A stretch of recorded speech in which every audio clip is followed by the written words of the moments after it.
Here now. I'm just going to get started here. I'm not sitting in the chambers. I'm in my office, so I don't have IT in front of me. So, Arlene, I'm assuming you can hear me, and I'm just going to count down, and I'll just double check with you that we're ready to go. Yes, we're ready to go whenever you are, Mayor Clayton. Great, thanks so much. Okay, 5, 4, 3, 2, 1. Good afternoon and welcome to the City Council meeting of May 3rd. I ask that you rise for the singing of O Canada.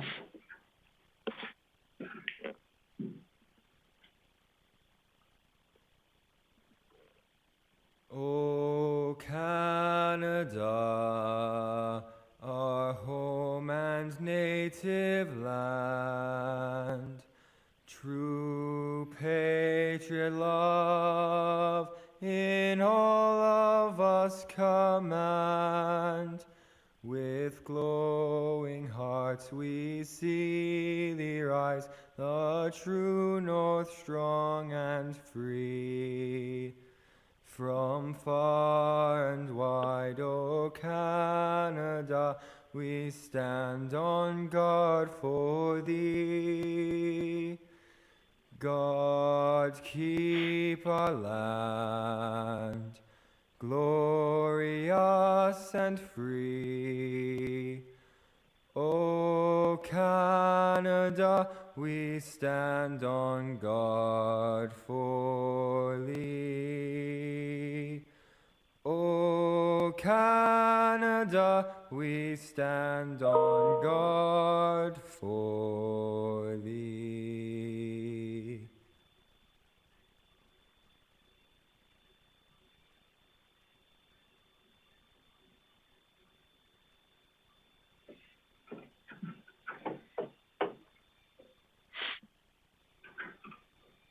All right. I'm just going to check. I didn't actually hear the national anthem from my end. Did you guys hear it? Okay. So, Ms. Karbaczewski, are we having technical difficulties within the chambers? Because on the screen, nobody saw or heard anything. Thank you, Mayor Clayton. Through the chair, there are no technical difficulties. The live broadcast will have heard the national anthem. Okay.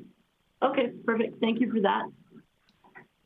So thank you to the National Film Board for the images that the live people would have saw from the live broadcast, and to a member of our very own voice choir for the singing of our national anthem. I'm going to move on to the adoption of the previous council minutes, and I will look to Councillor Keeson. Thank you, Mayor Clayton. I would move that Council adopt the minutes of the City Council meeting held Monday, April 19th, 2021, as presented. Great, thank you for that. And we'll call the question. Please vote.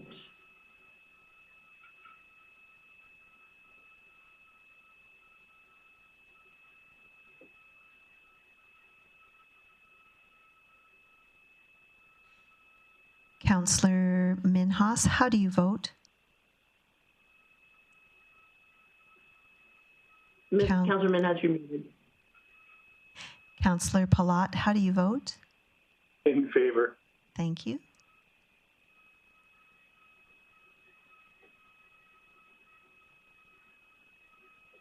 So that passes unanimously. Thank you for that.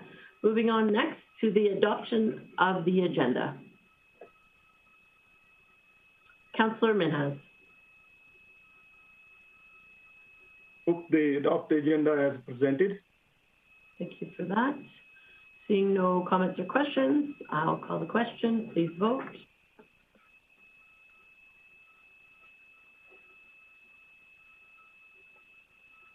In favor. Councillor Minhas votes in favor. And that carries unanimously. Thank you for that. Moving on to item number 5 today under open delegations. At this point, if you ever want to come to a City Council meeting, the 3 o'clock sitting of council is an opportunity for you to come without notice. If you did, we do have 2 identified parties that have let us know they're coming today. I will, once they're done, go around to see if there's anyone else that was here to speak to council. Under open delegations today, item 5.1, Ms. Glenda Farden from STARS. If you wanted to turn your camera on now and introduce yourself, thank you for coming. And you have approximately 5 minutes, and then we'll allow for questions after that. Okay, thank you very much for council. It's great to see all of you. So I just wanted to have the opportunity to bring you an update. I've not had that opportunity for a while. I'm assuming I'm able to share my screen. Yes. And if you could just confirm that you're able to see this. Not yet, but just give it a minute. Are you able to see this now? No, not yet. Okay. Oh, here we go. There we go? Yeah, you bet. Okay, great. Thank you very much. So first and foremost, we want to thank Grande Prairie for continuing to be partners that save lives. COVID-19 pandemic has changed all our lives. STARS is a physician-driven organization, and our #1 priority is to protect uninterrupted operations. STARS transport physicians are regarded as experts in critical care, and the reasons why STARS was asked to participate in an international consortium. As well, we've developed an online portal system to assist healthcare professionals, and we are now being requested to assist with the pandemic in addition to ongoing daily demands. These are stressful times, and we continue to see a rise in stress-related types of missions like heart attack, stroke, drug overdose, and COVID-related, being 13% and as high as 18% of all STARS missions. We recognize that our municipalities are facing countless hardships, and this is magnified by the fact that there are many who rely on you for support, including STARS.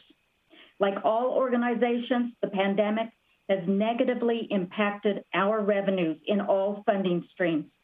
When we look at the expenditure side, a 6% increase in aviation reflects increasing requests for STARS.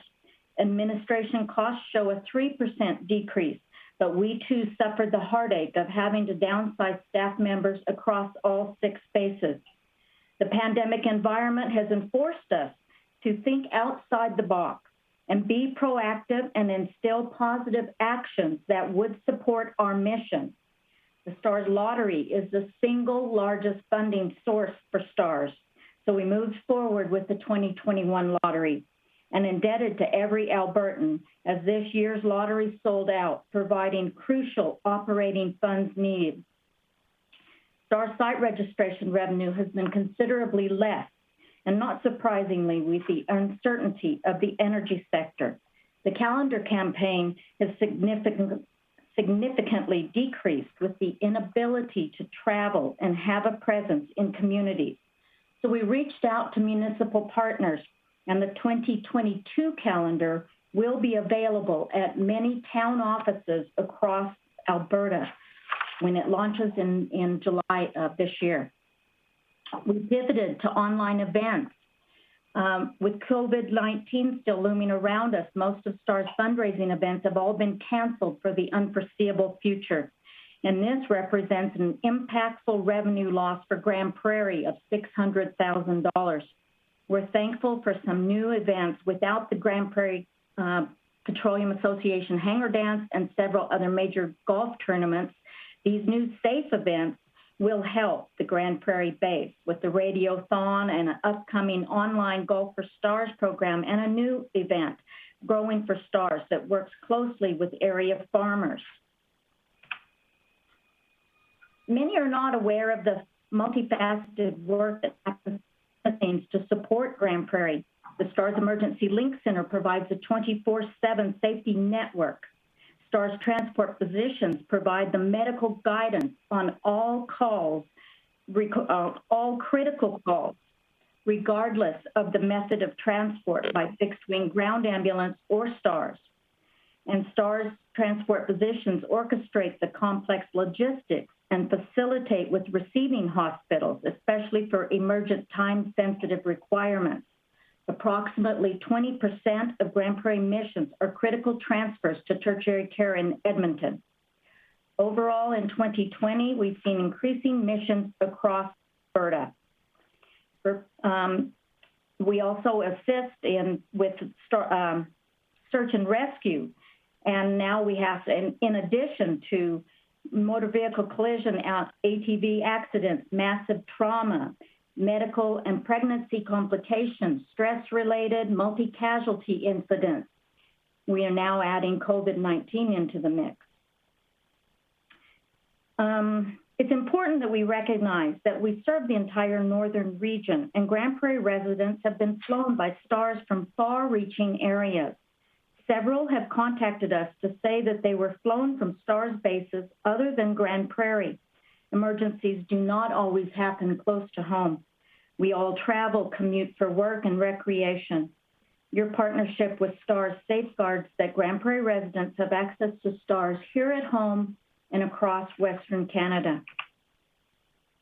The Airbus H145 is breakthrough technology with increased fuel efficiency, speed, and range, and a unified fleet will significantly increase safety and reduce costs. Currently, we have 3 operational from Calgary and Saskatoon. Number 4, 5, and 6 have been delivered, and we're awaiting completion of pilot training that's been delayed due to COVID-19. A new 5-bladed system has been announced with increased lift and load capacity. So number 7 and 8 will be the new 5-bladed system, and one of these will be for Grande Prairie. All helicopters will be identically equipped intensive care units, and we expect the completion of the entire fleet in 2022. Provincial and federal governments embraced the vision of a fleet of H145s, and they provided funding for 7 of the 9 helicopters in total. And then COVID-19 hit. So far, an additional $19 million has been raised to date from individuals, corporate sector, and municipalities, which includes $2.6 million designated specifically towards the Grande Prairie helicopter. There is a market for the aging legacy fleet, and this will depend on market value and the rate of the US dollar later this year. We anticipate the previous sale can possibly generate up to $15 million, so roughly $10 million left to raise. This new H145 medical interior is the most technologically advanced intensive care unit environment. The world-class expertise provided by STARS crew, blood on board, and advanced diagnostic tools result in STARS providing the highest level of critical care available today. Ultrasound is a vital diagnostic tool. Previously, we had ultrasound, but it was not easily transportable. This new handheld ultrasound is a game changer for trauma and heart patients. Blood on board significantly enhances a patient's chance for survival. iStat Lab delivers invaluable lab results within 2 minutes. EZ-IO drill necessitates emergent IV access under extreme trauma conditions, and of course with transport physician oversight on every mission. We thank you, City of Grande Prairie, for the countless lives saved by working together in partnership.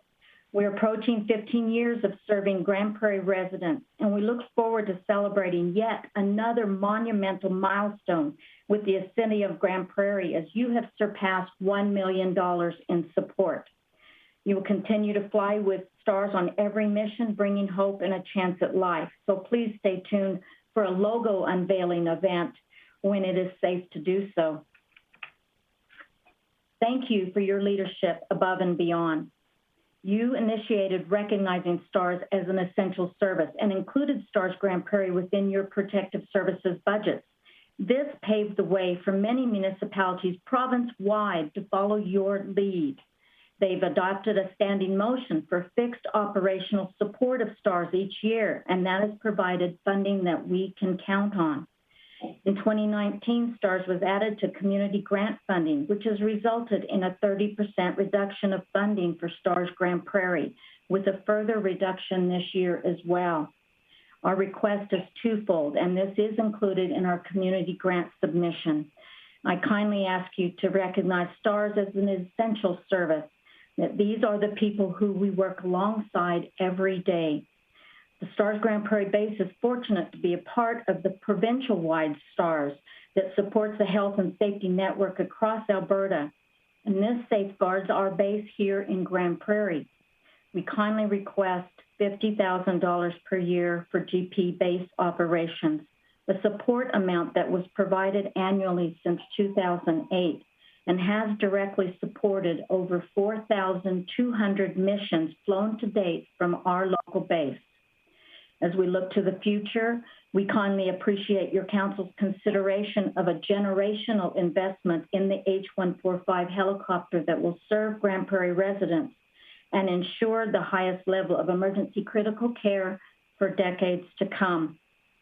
The most important time is now. Stable, reliable support for STARS is imminent for today, tomorrow, and the future of Grande Prairie residents. We thank you for your consideration. Thank you so much for your presentation, Ms. Barnden. I will now open the floor for questions from my fellow councillors. Councillor Bressie. Thank you, Mayor Clayton. Thank you, Ms. Barnden, for the presentation. I appreciate it. I've got a good friend who was an RCMP officer that was injured in the line of duty and would have died if it wasn't for STARS. So personally, an important organization to me. There's always a calendar on our walls, and most of the Band-Aids my kids have had in their life are STARS Band-Aids. So certainly a personal supporter. It honestly does become harder for me, though, when I'm looking at it with my city council hat on and municipal funding. So it's gonna be an interesting conversation when we get to have that as a council. One question I do have is how often does STARS respond to actual dispatches within the city of Grande Prairie? So not transporting to or from our hospital, but is it a frequent call-in for STARS within our municipal boundaries to respond on site to an emergency? Ms. Barton. I would say that within the city itself, you're asking. Yeah. Certainly, we respond to the outlying areas. There's been a few calls that would have been very close in proximity for a couple of like a stroke and a heart attack. But I would say those were still in just the outside of your boundaries. As well, though, as I said, it's very important to understand that a lot of missions have been for Grande Prairie residents. We're just not able to have that opportunity to track that right now because of FOIP regulations, but we are working on an opportunity to hopefully be able to pinpoint more specific Grande Prairie residents that have all been flown from other areas throughout the northern region, and as well that we've had, some Grande Prairie residents that have been flown have contacted us to say they were flown from in Saskatchewan or, Calgary and other areas, but they're Grande Prairie residents. So it's really important to embrace the fact that this is wherever you happen to go in Western Canada, you have access to STARS, and it's because of our continued partnership. Thank you. Any other questions? Councillor Plott. Thanks, Mayor Clayton. Thanks for coming in again, Glenn. I appreciate it. Just wondering if you could, going through the slide, I missed something. I appreciate I think there was an operating ask for continual operating, but was there a capital ask as well, or is it just more operating?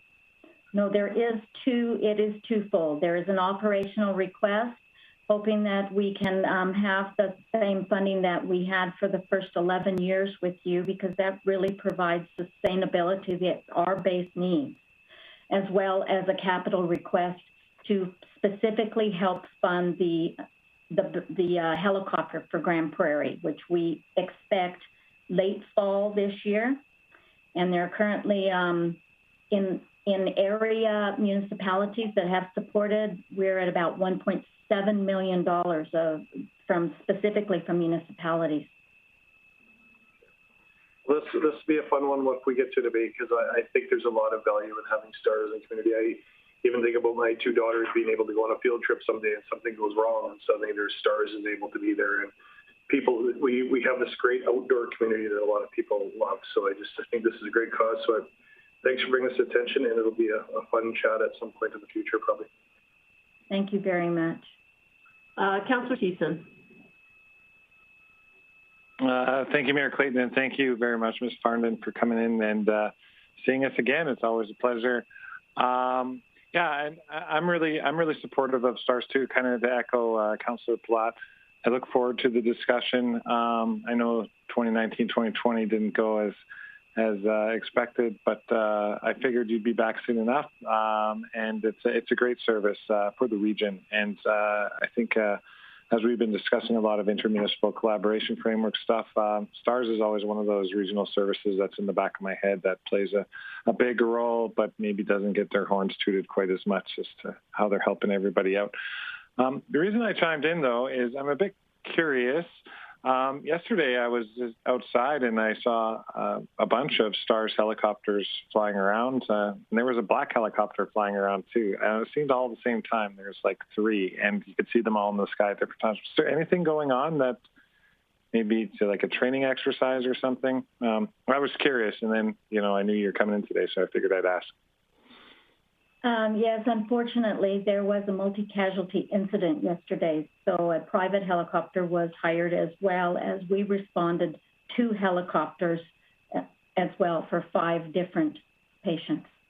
Oh my. Okay, thanks for letting me know. I was always curious every time I see those helicopters flying. So prayers to the families. Thank you very much. Thank you. And thanks for being there. Yeah, I was going to mention the fact that you guys had a busy weekend, and I'm sorry that they weren't as many survivors as they should have had been, maybe. But thank you. I've lived in this community since 1965, and I know a number of people in the last 15 years, 10 years that have used STARS. Some were in just remote areas where an ambulance would have taken them hours to get to, and they were there in 26 minutes. So I got a lot of support for STARS and the crew that operates them. So thank you for your service as well. You've been there a while too. Yeah. Since day one. I know. 15 years this year. Yeah. Councillor Minham. Yeah, Gladys, thank you very much for coming again this year. And you went there day first, and we were in there day first supporting the STARS. When we originally started, then we didn't have money. The government is not paying any money, but there was very struggle to move ahead. But look at where we are today. Then all the team worked hard, and doctor, I forgot his name, he came to our house too, who started. And it was a great thing, and it's good for all the communities you guys supporting right now.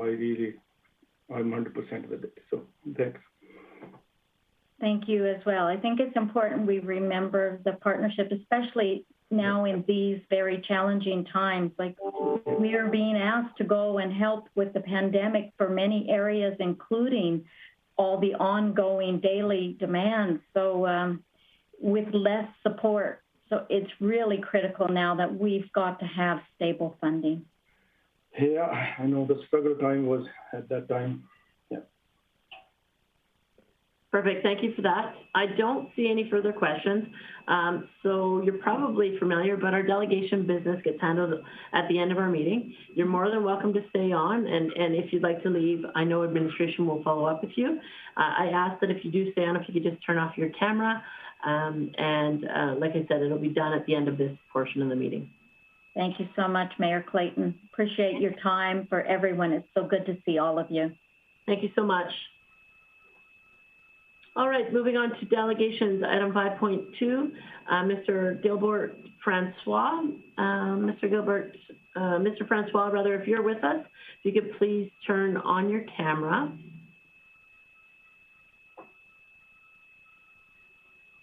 I'll just give you another minute.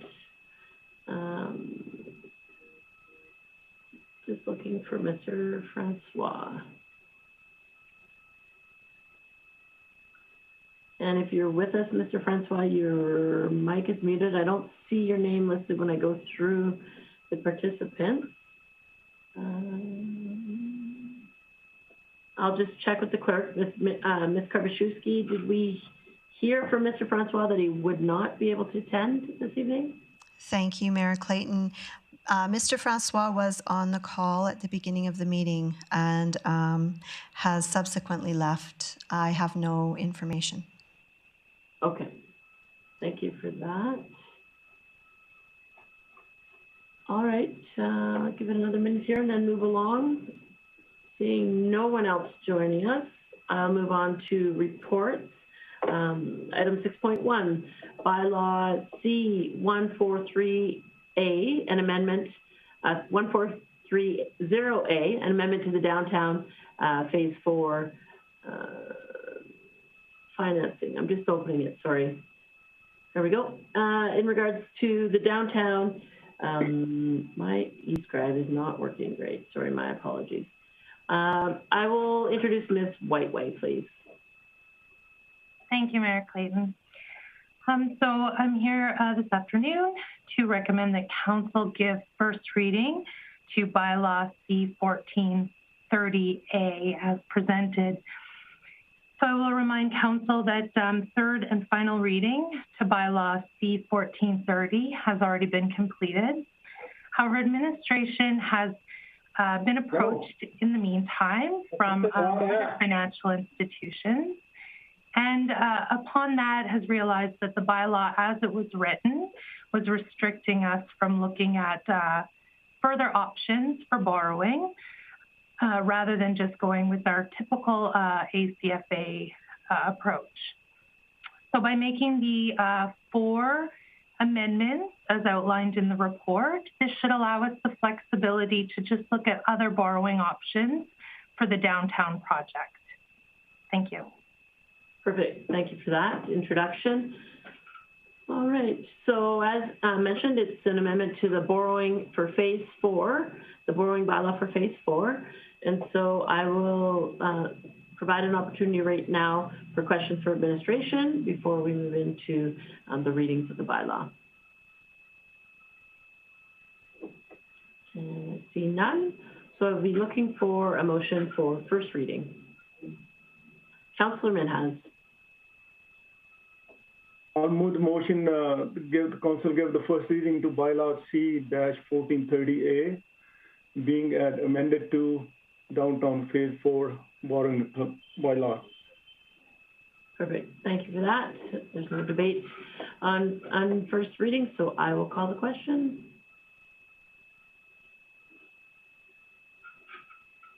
I'm in favor. Thank you, Councillor Minhas. I don't know how to get this to. That motion is carried unanimously. Councillor Minhas? Yeah, we need one motion, or we need all 3? We need to just give first reading. You're correct. My apologies. Yeah. So we're good on that. We are moving along to committee business under item 7.1, Community Services Committee. And that was Councillor Bressie as a deputy chair. Thank you, Mayor Clayton. I would move that Council adopt the minutes of the Community Services Committee meeting held Tuesday, April 27th, 2021, as presented. Thank you for that. Comments or questions on that motion? Seeing no errors or omissions, I'll call the question. I'm in favor. Thank you, Councillor Minhas. That is carried unanimously. All right, Councillor Bressie, item 7.1.1, the Grande Prairie High Performance Sports Center. Thank you, Mayor Clayton. I would move that Council receive the Grande Prairie High Performance Sports Center business case for information. And just to speak to this, I think it is a great project that really would be a strong asset to our region. However, it's also one that requires a lot, at least at this time, requires a lot of municipal support to make it happen. And without any other regional municipalities interested in looking into providing financial support, for me personally, I think it's just more than the city can afford at this point in time. So it's unfortunate that I don't think it would be wise to push further at this time, but it is what it is. And I hope that we see something like this in the region in the future. So I hope that Council will support just receiving this for information. Thank you for that, Councillor Bressie. Any comments or questions in regarding this motion? Councillor Plott. Thanks, Mayor Clayton, and thanks, Councillor Bressie, for filling in for me last week and during my absence. I'm I'm okay with receiving this information, but it is one of those ones I kind of feel like I wish we could take some further steps and just to keep moving down that path, because I think there is something here that could be a gem for a community longer term. So I'm wondering what administration's plans are moving forward. If we receive further information, is that it, or is there anything going to be happening behind the scenes that might still be continuing to move forward with something like this, if that's the direction we take today? I will ask, there we go, Director Miller, thank you.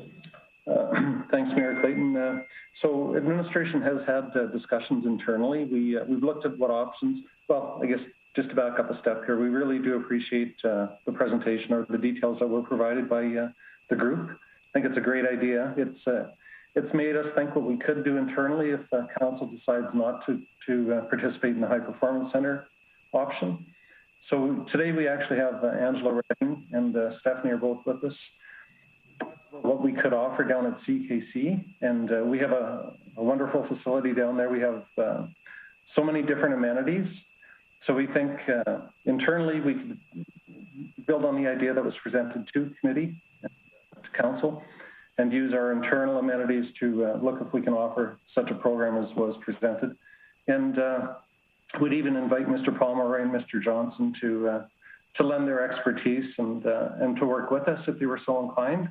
If we don't go to their site, then we'd certainly like to explore options internally. Thank you for that. Thank you. Oh, sorry. I was just going to say thanks for that, Director Miller, and appreciate that we would be looking at still working with them in the future if there was an opportunity, because like I said, I do think there's onto something there, but thanks. For sure. Thank you. Mr. Director Miller? Sorry, if I could just add a little bit more. When we spoke with Angela Redding about it, she was quite excited about the possibilities. I think it really generated a lot of good thoughts internally, or a lot of ideas, and we're excited to see what we can offer for the community in the future. Councillor Bressie. Thank you. Just a bit of clarification on that. I'm glad to hear this has been a conversation at the administrative level. Like I said, I really think that a program like this could be really good for our kids in our entire region. Is that something that administration's just planning to do, or is there some sort of direction from council that would need to happen to make sure that conversation happens? Director Miller? Thanks, Mayor Clayton. It's something that we're intending on doing. So if council wanted to make a motion, that would be fine, but it is our plan to do this, and we can certainly update committee in the future as well. So. I'll just interject quickly. Yeah, I think that through the report, you'll notice that it was identified that there is a void in Grande Prairie's recreational offerings, especially when it comes to those who are pursuing a higher level of competition. So I really believe that this facility or a facility like it would be a huge asset to our region. However, that being said, in my opinion, it should be supported by the region. So it's unfortunate that at this time this isn't coming to fruition, but I'm very excited to hear that administration is looking forward to working with the group to find opportunities that will still allow high performance athletes something in regards to extra space or allocation as they require. So thank you to administration for all the work that they did on this project. Seeing no further comments or questions, I'll call the motion.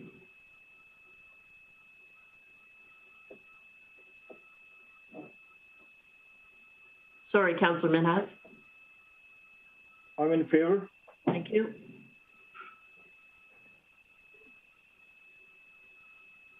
And that carries unanimously. Moving along, Councillor Bressie, under 7.1.2, grant recommendations. Great. Thank you, Mayor Clayton. I would move that council approve the funding allocations as proposed in our agenda package. Just to speak to this real quick, this is the first time that grant applications have gone through our brand new Community Enhancement Advisory Committee. My apologies if I'm getting that committee name wrong, but it is a new process we have set up to give recommendations to the council. And there was some conversation at the committee level about hoping to get just a little tiny bit more information next time we go through this process. So I know it's a little bit sparse right now, but I also know that council did a good job appointing people at committee who I know would have done good due diligence and would have read through it all. So I've got a lot of confidence in these recommendations. Great, thank you for that, Councillor Bressie. Comments or questions on any of the recommendations as noted in the package? Seeing none, I'll call the question. I'm in favor. Thank you, Councillor Minhas.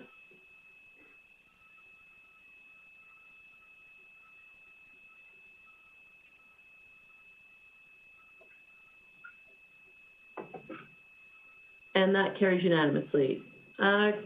Councillor Bressie, the Activity Center, Reception Center update.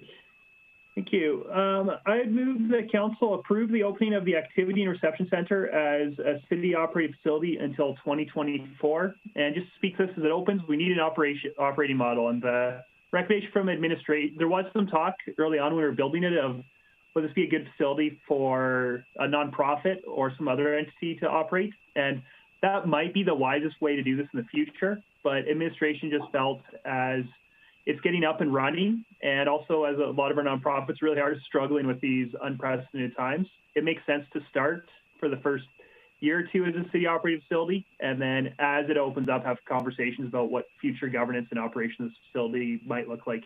So I personally like it not to be a city-operated facility forever, but I personally feel like this is a good way for it to start out, so I hope Council will support this. Great, thank you for that. Comments or questions in regards to this motion? Seeing none, I'll call the question. Please vote. I'm in favor. Thank you, Councillor Minhas.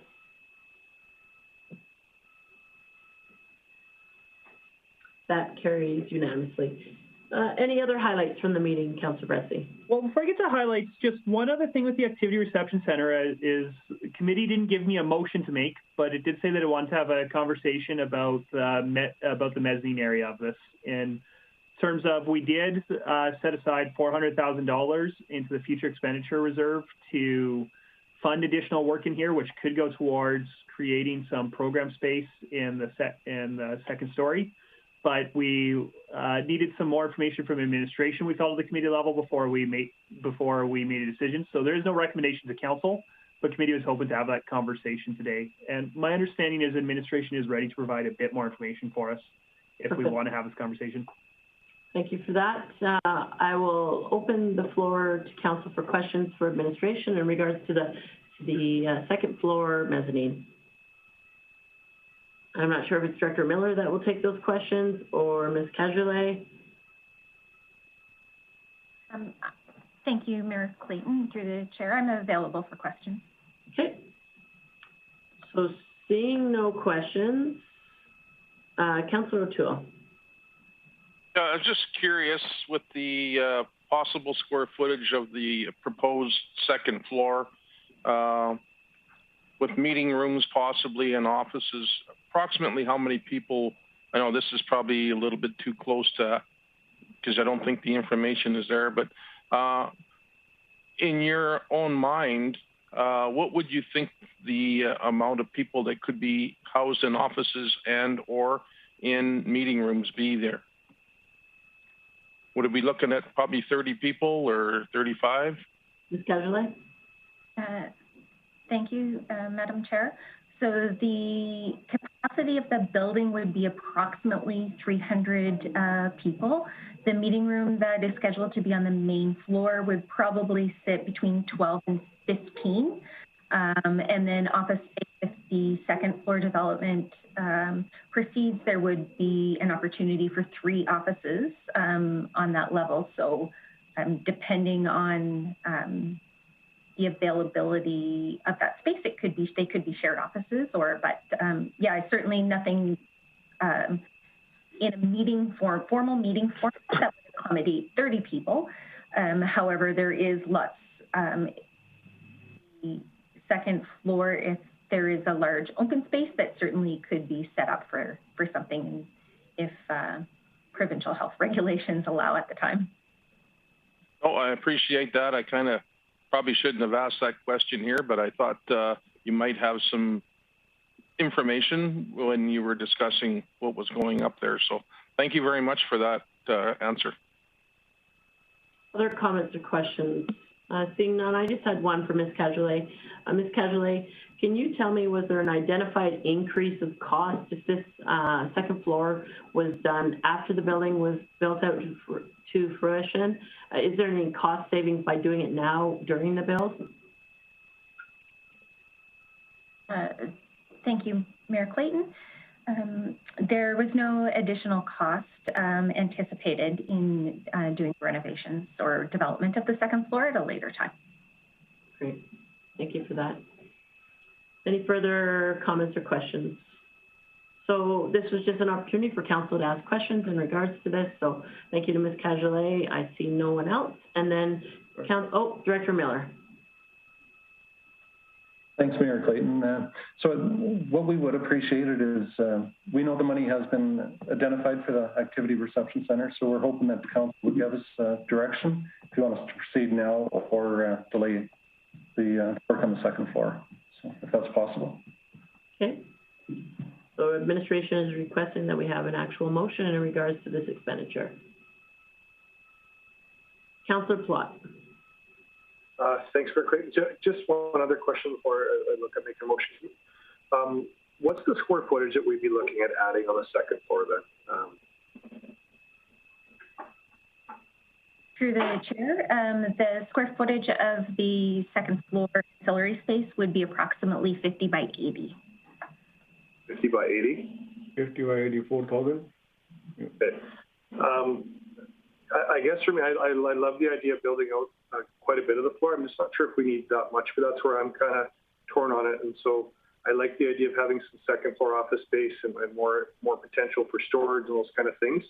I also do worry if we take too much out, we take away from maybe how open this facility could be for things too. So I'm a little bit torn on it. I would probably be happy with about half that space, I guess, personally, if we're getting into those kind of things. But I'm definitely in support of some second floor office people need it. That might just be a little bit bigger than what I would look at, but that's just my thoughts. Director Miller, did you have something to add to that? Thanks, Mayor Clayton.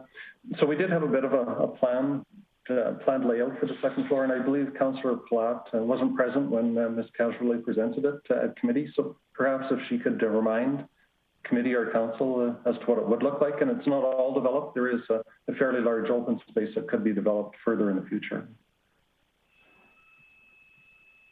So if Ms. Cajolet can share her screen, or if it just verbally, what were you planning, Ms. Cajolet? I was just planning a verbal update, if that would suffice. Perfect. Yeah. Okay, so certainly the plan at the moment for the development of the second floor would be washroom facilities. There would be approximately 3 office spaces. There would be a small mechanical room, a small kitchenette type space for people to eat their lunch or could heat their lunch. And then there's a space for storage. And then the largest sort of component of the second floor would remain an open space. So it would be one large area that could be utilized for programming or some other opportunities. There certainly could be, the plan would be to set it up with multiple entrances to that space so that if it wanted to be divided in the future, that we could certainly look at that, or if we wanted to consider perhaps an operable partition wall to divide the space or expand it, these could definitely be a consideration. My apologies for not checking last week's minutes there. Hearing that and thinking about that a little bit more, I think it's a good use now, although it might not cost more. It'll be a lot of, just pretty hard to work around a 50 by 80 area being built out later on in time. See that downtime later on. So I'd be looking for someone for a motion. Councillor Bressie.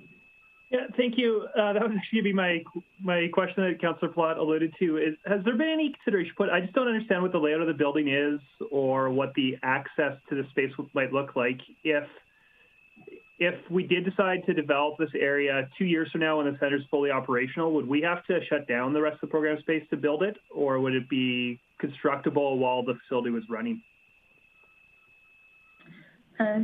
Through the chair, certainly the construction could occur while the facility was in use. There may be limitations at certain times depending on the type of work to be done. We'd certainly want it to be, safe and careful for users of the facility, but the second floor would be fairly separated from the rest of the facility. I saw Councillor O'Toole. I would, so there's not a motion on the table yet, but I would urge our council members to support the construction of the second floor. Just remind everybody that there is an election between now and in the fall, and I would just like to see this building, when the contractors leave, it's completed, and not to worry about anything else. It'll be finished, and I think this was the time to do it. I think we are going to get some pretty good pricing. I think we've already received some pretty good pricing. So with that, I would just urge council members to support this. The motion is in order. Comments or questions on the motion? So I'll just jump in here. I can't support this motion. I believe that although down the road, after the facility is fully utilized and we have an understanding of the operational model, there may be a need for the second floor. At this time, I don't think that has been identified. We went into this project with the idea that it was a low-cost, high-impact facility, and it was significantly identified as being important to that region and to that neighborhood of our city. We haven't identified that there is that need because we're not even operational. To see, even if it equates to a small amount of increase down the road once identified as a need, I could support it then. But to increase approximately 10% on a facility that we had hoped would have a lot of impact for a low cost, it doesn't seem like a good use of our money. I'm not saying that it won't be needed down the road. Right now, though, to increase that facility 10%, but we have significant needs ahead of us in the next year and the next term for those who are elected, I think our money could be put to better uses. So I can't support the motion. Thanks.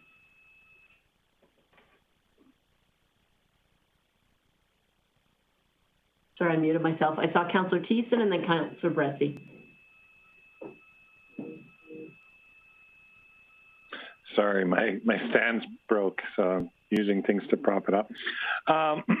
Yeah, I actually really very much agree with the points that Mayor Clayton just made.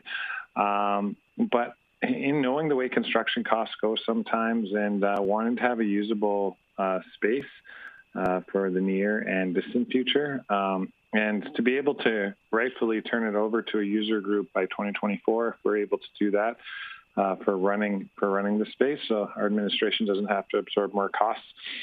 I just look at this as like it's a pricey investment, but I think if we put it off anywhere from 2 to 4 years, as Councillor O'Toole said, we have another election coming up. There's a chance none of us might be there, and when they say, hey, we could make better use of the space by having a second floor, partial or fully, that's going to cost us probably double what it's going to cost us to bring in these the expenses right now with all the extra construction work that we've got going on there. So for all those reasons, even though I agree with you 100%, Mayor Clayton, I'm going to support this motion just because I want to see it become what it's supposed to be, and hopefully not something that a future council has to chip in a little extra money because we didn't do it in the beginning. So, thanks.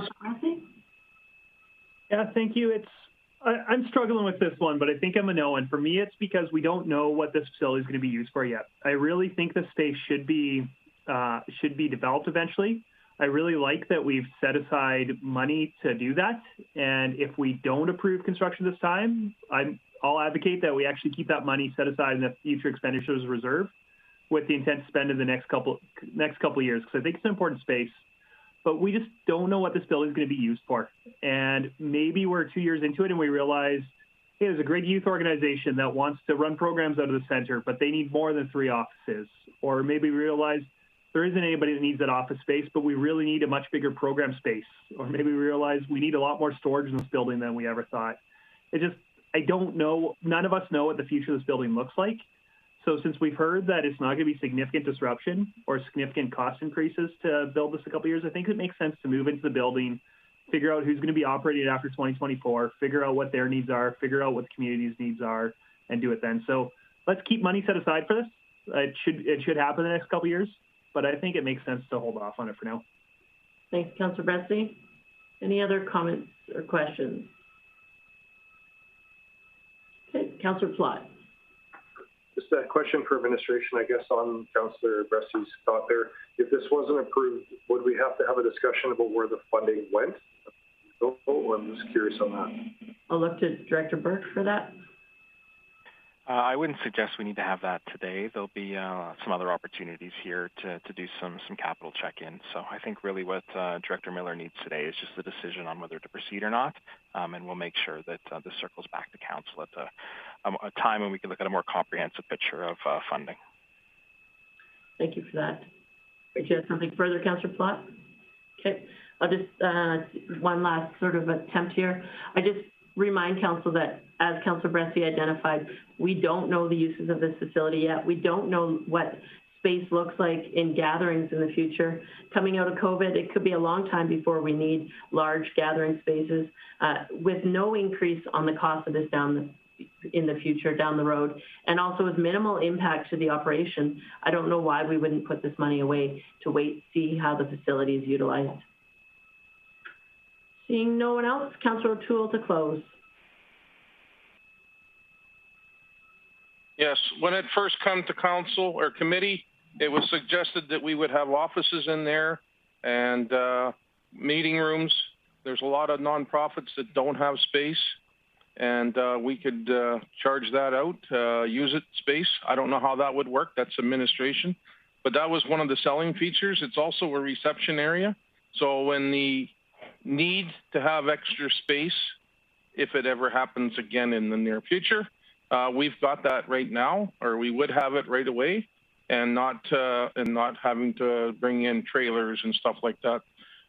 When you got, we just had the vaccine set up here, and there needed to be some place for those people to rest, and the staff, the nursing, all that, they need some place that's away from the public.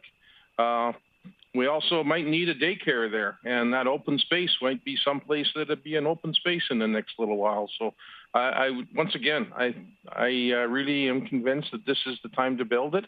If you wait 4 years, the price of lumber has been going up and going up and going up.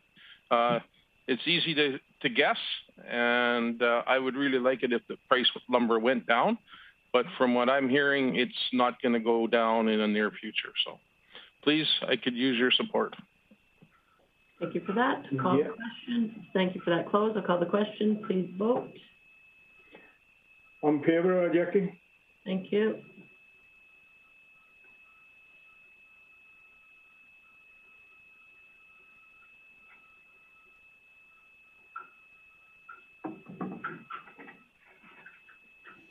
Councillor Blackburn, how do you vote?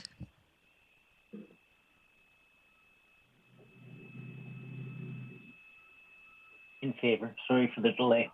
Thanks, Councillor Blackburn. And that motion is defeated with a tie of 4-4. So I think we are good now. Councillor Bressie, if you had any other items that you wanted to highlight from that meeting? Great, thank you. We had a presentation from the Center for Creative Arts. Really appreciate them coming in and sharing what they've been up to the last year, how they've adapted, and really appreciate the programs that they do, especially the Healing Hearts program is one that's close to my heart. So that's a presentation worth going back and watching if you haven't already. We had an update on a number of areas in the service area. One I'll highlight is the rapid flow immunization clinic that we're supporting in Montrose Cultural Center. About 7,100 immunizations had been done to date at the time of the report. That's really great. That's a lot of people that are keeping themselves healthy, they're keeping their neighbors healthy, and they're moving us towards a place where we can be fully open again. So really great to hear about that. That being said, I didn't hear from our director anything about the province offering to pick up the tab on this regional healthcare that's being offered. So excited for that clinic. Still too bad that we're having to pay for the healthcare of residents in other municipalities. Last thing I'll highlight is that we had a quick conversation about the handy bus. There's been talks with regional towns about a regional accessible transit system.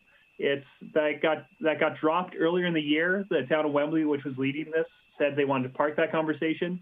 but since then, the federal government's come out with some grants that might be accessible for our region. And so Wembley's interested in continuing that conversation, at least at the administrative level. And so we direct our administration to continue that conversation because committee felt that we should be looking at how we support our partners in the region. So it's at least worth talking about. Perfect. Thank you for that update, Councillor Bressie. Moving along to item 7.2, Protective and Social Services Committee from April 27th. I will look to Councillor O'Toole for a motion. I move that Council adopt the minutes of the Protective and Social Services Committee held on Tuesday, April 27th, 2021, as presented. Thank you for that, Councillor O'Toole. Seeing no comments or questions on that, I'll call the motion.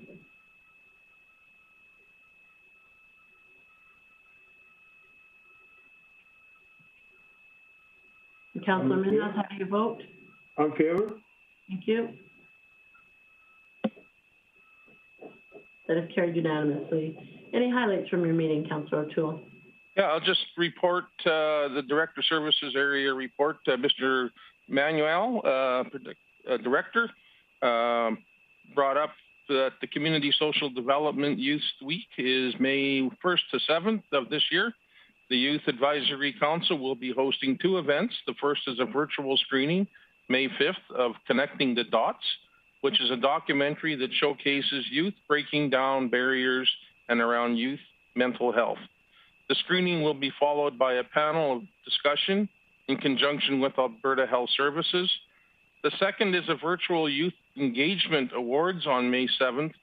These awards are presented annually to businesses, schools, and agencies that demonstrate positive youth development. Next item was brought up was emergency management. Administration conducted a debrief last week for the community care program. The fire department, under the direction of the Medical First Response, MFR program, Fire Administration has issued letters to all our staff indicating that they are deemed first responders and therefore qualify for the COVID-19 vaccine. Just a good news story there. RCMP since April 5th, and 9 RCMP members have tested positive for COVID, and an additional 7 RCMP members were considered close contacts and have been isolating. Service to the public has not been affected, and vaccines have been offered to the RCMP members this week.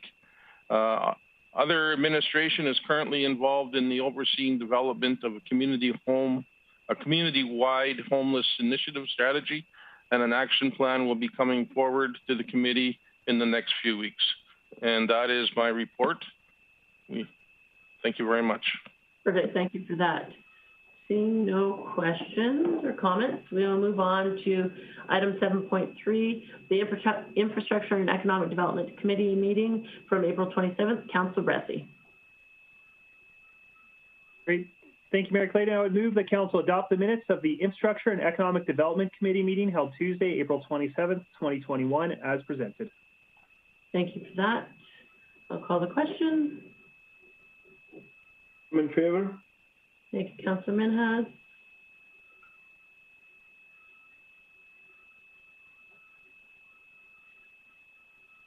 That's carried unanimously. Councillor Bressie, 7.1.3, the Grande Prairie Energy Strategy. Thank you. I would move that Council adopt the Grande Prairie Energy Strategy as presented. And just to speak to this, the city has a long-standing commitment to greenhouse gas reductions, which predates my time on council, but I'd note our council hasn't really talked about it. And so I think we're actually fairly far behind on improving the strategy. I know there's been a lot going on at the administrative level over the last couple of years. Really appreciate that, but it's about time that our council touch this. It's not just about environmental responsibility, although obviously that's the biggest priority to me, but also having this energy strategy in place will also help us financially, finding more efficiency and cost savings so that we can deliver better services with less taxes. So I'd encourage council to adopt the strategy. Great, thank you for that, Councillor Bressie. Comments or questions in regards to the strategy of the motion? Councillor Thiessen. Thank you very much, Mayor Clayton. Yeah, I'm in full support of this motion. And as far as the energy strategy, Councillor Bress is right. We haven't directly talked about it. This council has made some really big decisions where it's been touched upon in our agenda packages and on our reports. Everything from the combined heat and power unit that we just installed at the Eastlink Centre that we're going to talk about later on today during delegations, brought to our electric buses and our solar power station.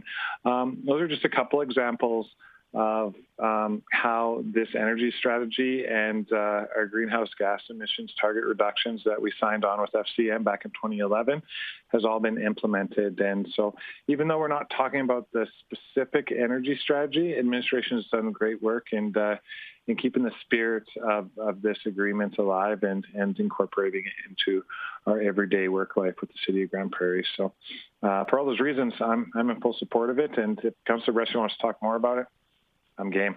Anytime we can make that transition faster, it usually happens better through conversation. Thanks. Thanks for your comments, Councillor Thiessen. Anyone else? Councillor Flott. Thanks, Mayor Clayton. I'm also going to support this. I went back and forth on it, but interestingly enough, today our council had an opportunity to talk with the chamber and even the petroleum show. With leaking some of the bag is going to be calling it the energy show moving forward. And it just fits. Our region's got a lot of it, and I just think we should do our part in making sure we know as much about it as we can so we can set up future councils to make better decisions and what next steps could look like. Perfect. Thank you for your comments. Seeing no one further, I'll call the question. I'm in favor. Thank you, Councillor Minhas.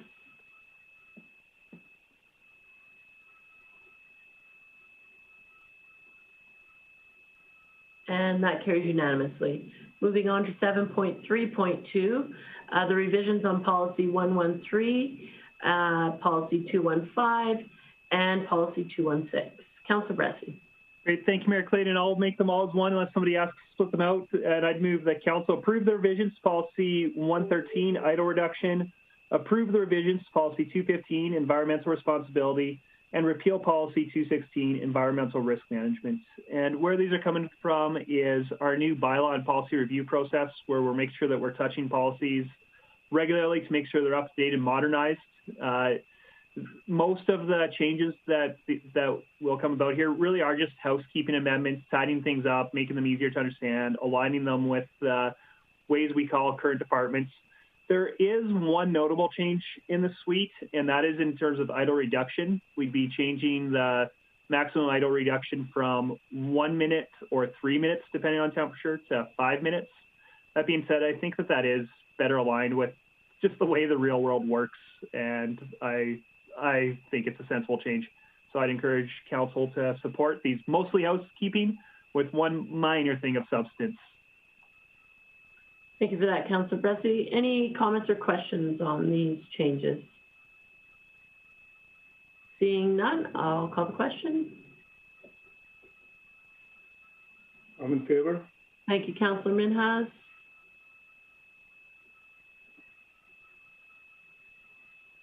And that carries unanimously. Moving along, Councillor Bresci, meeting highlights. So 2 things to report is today was the start of downtown construction. So I'm sure we'll all be checking that out very soon if we haven't already. I really appreciate administration coming in, and it's a standing report at Infrastructure Economic Development Committee meetings that council has a chance every 2 weeks to ask questions as we come. So I'm looking forward to having that project done in the next couple months. We also got a report on the combined heat power unit at the Eastlink Centre, and it's operating very well. The boilers that heat the pool haven't been having to work at all. And so we really are achieving the energy goals we wanted out of it. There have been a few challenges with noise that we're going to hear from some residents later tonight about, and administration is very aware of and is working to mitigate. So there are those little hiccups that you often have with a multi-million-dollar project, but overall the performance is really promising and we're liking what we're seeing. Perfect. Thank you for that update, Councillor Bresci. Moving to item 7.3, 7.4, Corporate Services Committee meeting of April 27th. Councillor Peter. I move that council adopt the minutes of the Corporate Services Committee meeting held Tuesday, April 27, 21 as presented. My apologies. Thank you. I forgot that you stepped in for that meeting, Councillor O'Toole. That motion is in order. Call the question. I'm in favor. Thank you, Councillor Minhas.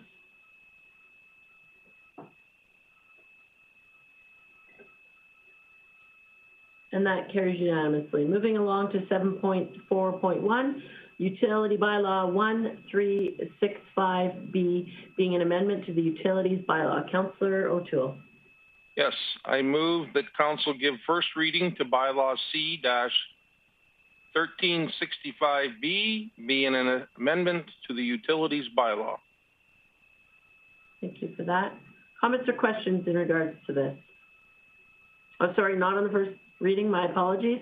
I'll call the question. Thank you for that. Councillor Minhas, how do you vote? I'm in favor. Thank you. Councillor O'Toole. I pressed my button. No. Mine doesn't work today. Pass unanimously. Back to you, Councillor O'Toole. There you go. Okay. I move that council have second reading of Bylaw C-1365B. All right. Now is an opportunity for questions to administration, comments on the motion, any of the changes as listed. Seeing none, I'll call the question. I'm in favor. Thank you, Councillor Minhas.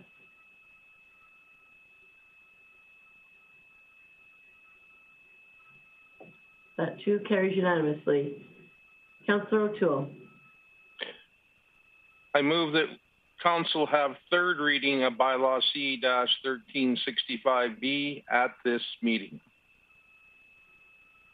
Thank you, Councillor O'Toole. This is a motion to have third reading at this meeting. It must be unanimous. I'll call the question. I'm in favor. Thank you, Councillor Minhas. That carries unanimously. Councillor O'Toole. And I move that council give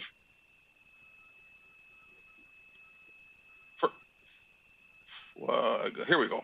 Move the council give fourth reading. Yeah, the fourth reading of Bylaw C-1365 being an amendment to the Utilities Bill. Thank you for that. Seeing nothing further, I'll call the question.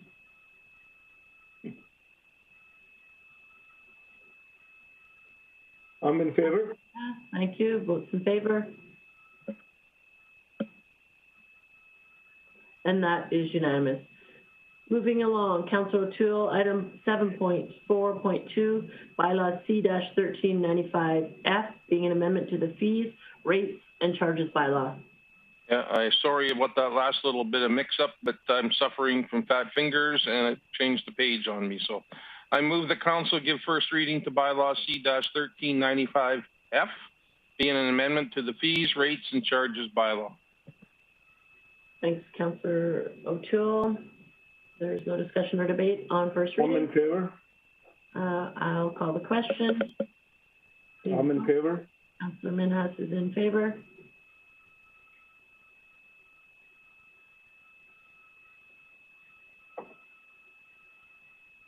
And that carries unanimously. Councillor O'Toole. I move that council give second reading to Bylaw C-1395F. Thank you for that. So this bylaw being a change to the fees in regards to drone use permit after an outdoor, during the outdoor, part of the outdoor event permit. I see no comments or questions on this, so I'll call the question. I'm in favor.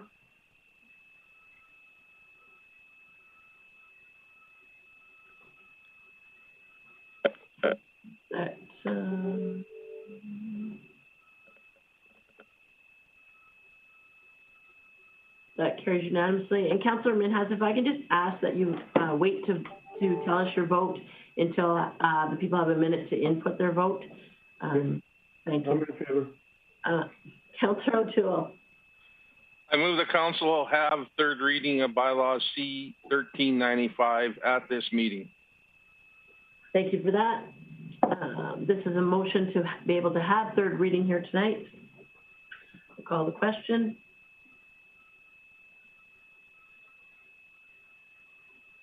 Councillor Minhas, how do you vote? I'm in favor. Thank you for that.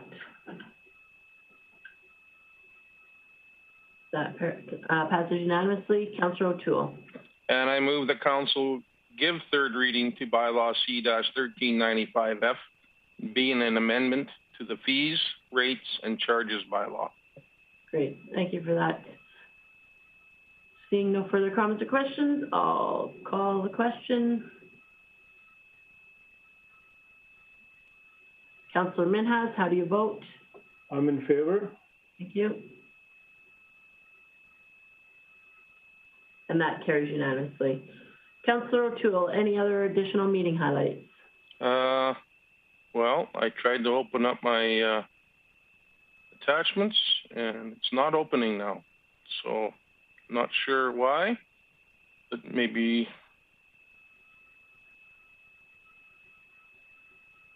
Let's just hold on. Let's not quit yet. We have a report from Director Burke, Corporate Services Director. Assessment and taxation. Tax notices are expected to go out late May or early June. The assessment appeal deadline has passed and 65 appeals were received, encompassing a variety of commercial properties. Finance, all ICIP projects have been officially approved. The budget update to council is planned for May 3rd. Procurement, the remaining 2 ICIP projects will be issued for bid this week. There is currently a bike auction taking place on GovDeals, and communications and marketing downtown construction begins today following City of Grande Prairie .com/OurDowntown for updates.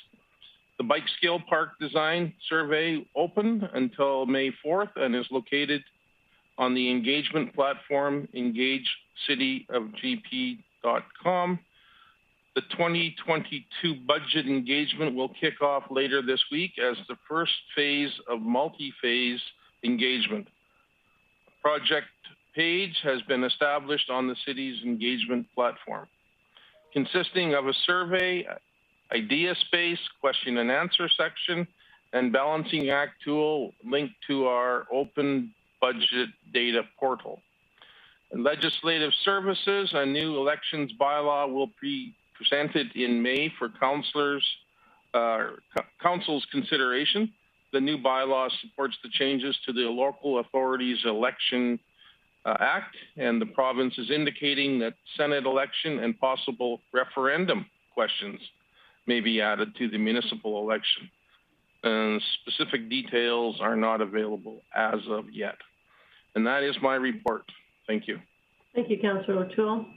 Moving along to item number 8. There's one piece of correspondence in your package. As Council had directed, I've written a letter to Ms. Greening from AHS. The questions that were identified through council discussion are there, and this is just a document for your information. This letter has gone out, just so you're aware. Moving on to delegation business. Item 9.1, this evening we had Ms. Glenda Farndon here and making presentation on behalf of STARS. If you recall, there was 2 specific requests from the organization as well as an update. So I just look to see if there's any business arising from this presentation. Councillor Pilote. Thanks, Mayor Clayton. I just make a motion that we move this to the appropriate standing committee for further conversation, and also ask administration to look for potential funding sources if we were looking at allocating funding for it, as per the request. Thank you.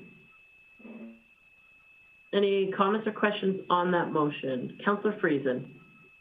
Thank you. Can I just clarify if this is the ongoing operational funding that would otherwise fall under our community group funding, or if it is the capital request, or if it's both? Councillor Palat, your motion is intended for which? I guess for me, it's for both. I would like to have the report come for information on both the capital and the operating, and then look for funding sources for potentially both. And if that's what if administration comes and says community group funding is the only funding source, then I guess that's we'd have to chat about it then and go from there. Did that clarifies? Director Miller, did you have something to add? Thanks, Mayor Clayton. So I think administration's plan is on June 9th to bring forward at a CCW the community group funding requests for 2022. Ms. Casually is still on the call here as well, and she could provide further details, but I think our plan is to bring recommendations based on the applications that we've received to date. So that might deal with the motion, perhaps.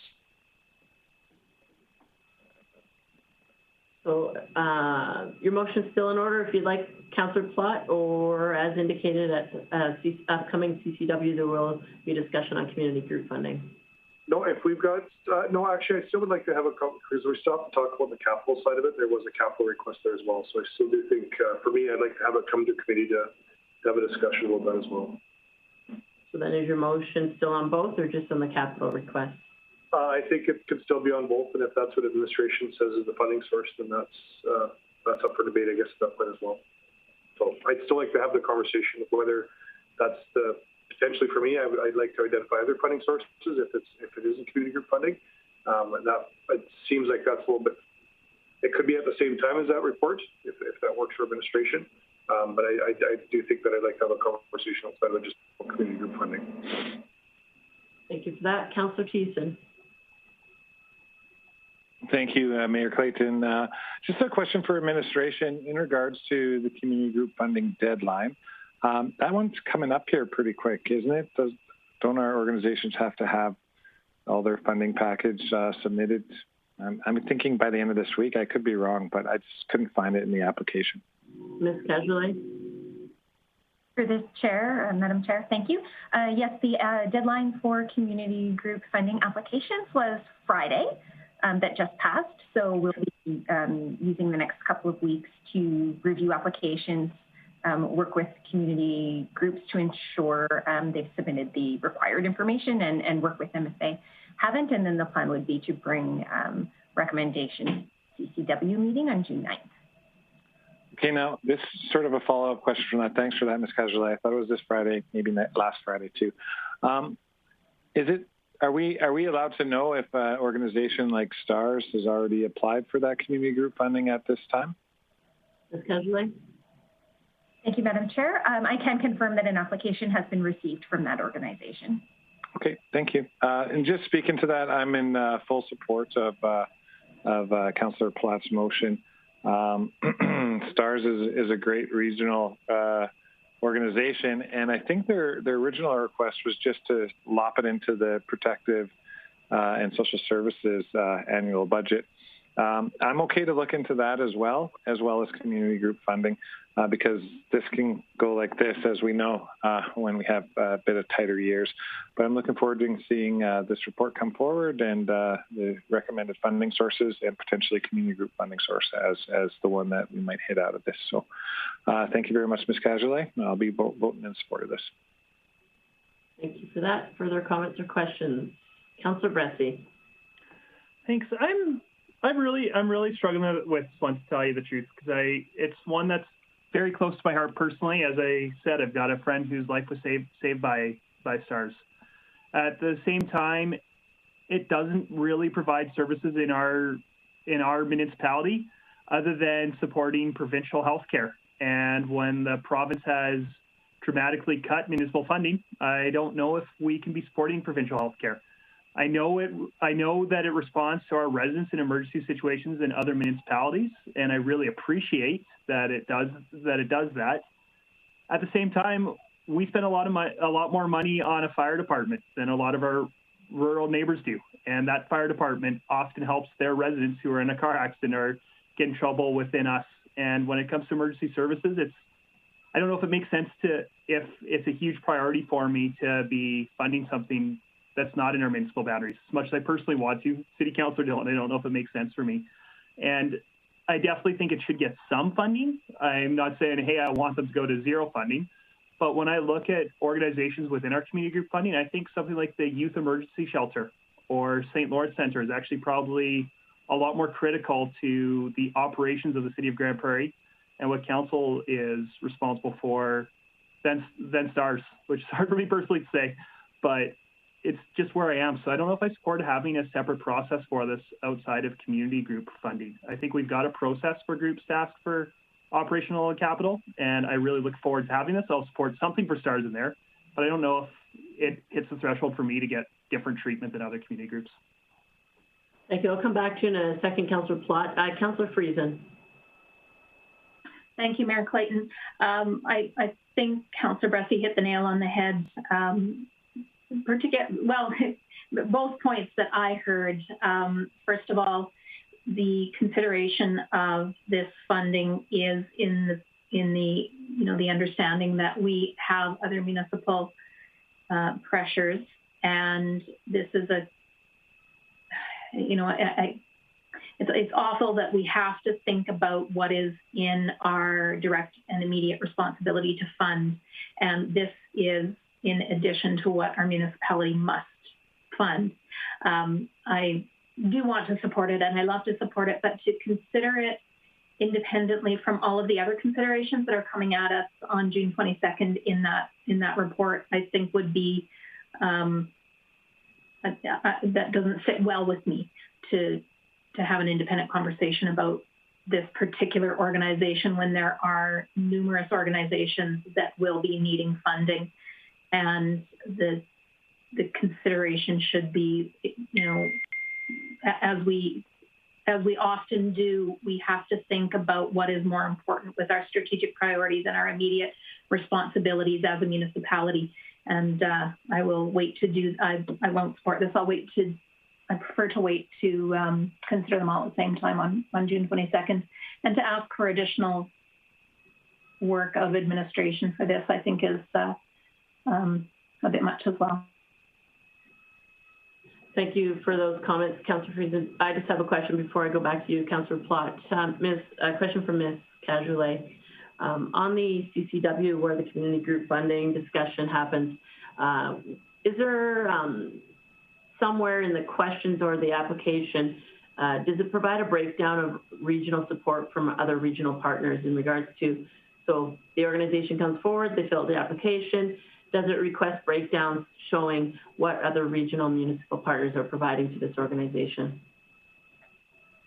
Thank you, Madam Chair. Yes, there is a section of the application that indicates the anticipated contributions from partner groups for the funding cycle that the community group is applying for. Great, thank you for that. Councillor Plott. I just seen Councillor Friesen. I'm going to close, so I don't know if Councillor Friesen wants. Can I see Councillor Friesen? Yes, go ahead. Oh, you guys are gentlemen and women over here. Thank you so much, Mayor Clayton. Thanks, Councillor Plott. I just want to throw in my final 2 cents here. I get where Councillors Friesen and Bressie are coming from. Part of me agrees that it should be separated from, or that it shouldn't be separated from the community group funding. But then a part of me actually looks at the STAR service similar to like a regional fire service. And yeah, it's a provincially led stuff, but largely we help to bring it in and help to foster it and to create the outcomes for people's lives that STARS impacts by being available to everybody in the region. Now we can't build and put up an oil derrick or well head up in the city of Grande Prairie, but there are lots of workers that have to work out there that live in the city of Grande Prairie. There's lots of people who go out to the mill every day, like right now when they're doing a shutdown. And sometimes the road conditions aren't great due to fog or ice or whatever, and they may need to be airlifted, as we saw with big semi-transport rollover earlier this year.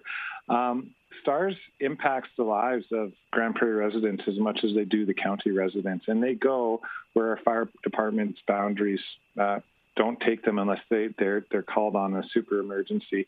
So for those reasons, I look at it like, yeah, we should treat this like every other community group. On the other side of it, what other community group that we fund is saving people's lives in the city of Grande Prairie and people who are working in the industries that keep our community vibrant and healthy in an economic standpoint. So these are people who are out there working, recreating, and other stuff. They may be residents of Grande Prairie or the county or the MD. But the period for me is that they're saving lives and they're saving our residents' lives in the industries and the areas that they like to recreate in. So I would encourage the rest of council to listen to Councillor Palat's close and vote in support of this. Thanks. Councillor Palat. Thanks, Mayor. Thanks for the help there on that, Councillor Thiessen. Glad you let you go ahead on me for sure now. I just want to remind, there was a capital request. We don't normally do community group funding capital requests if I want to of that magnitude. So I'd really like to deal with that one way or another with the capital side of this. So again, I don't want to have them. I'm fine with this coming when administration's coming with the request in June. I don't think that we don't have to jump up and down, but I do think this is a good conversation because there is part of me that wonders maybe this shouldn't be part of community group funding. And to Councillor Bressy's and Friesen's point, maybe that is something we went back and forth with. If there's something that we really truly believe, maybe we should be allocating funding. And maybe this should be coming out of protective services funding if we think that's where it belongs. But I just want to have the conversation, I guess, group, and hopefully can support it today to get it to a committee so we can have that chat about it. And if, we can debate then about funding sources and whether we want to believe it or not. But I'd like to just have a chat about it, please, moving forward. And that all goes. Ms. Cajolet. Thank you, Madam Chair. Through the community group funding process, there is a request for every organization to request both operating and capital funding as part of that process. Thank you for that. So seeing no further comments or questions, well, actually that was Councillor Platt's close. I will call the question.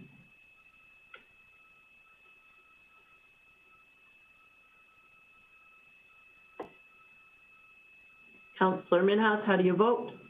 I'm in favor. Thank you.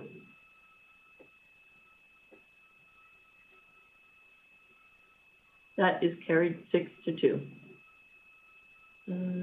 Our second delegation was unable to attend tonight. There's no notices of motion.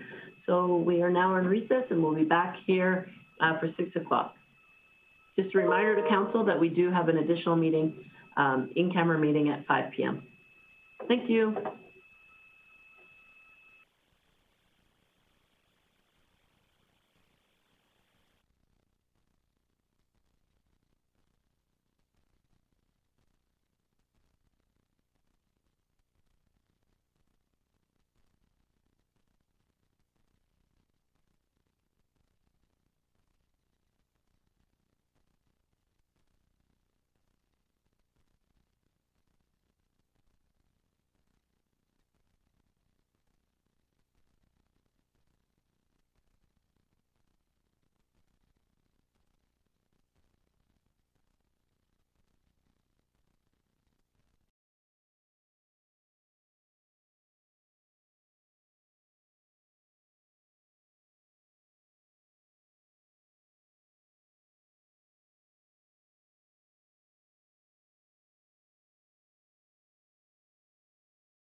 5, 4, 3. Oh, I apologize. There we go. And 1 second here. Okay. 5, 4, 3, 2, 1. Good evening and welcome back to the second portion of the City Council meeting from May 3rd. We've had one change to the agenda, so I'll be looking for a motion in regards to the change. Councillor Bressie. Thank you, Mayor Clayton. I'd move that council add the agenda item titled Land Purchase after item 12 on the agenda. Perfect. Thank you so much. I see no comments or questions on that motion, so I'll call the question. Councillor Minhas, are you able to electronically vote yet? No. Okay, and how do you vote? In favor, yeah. Thank you.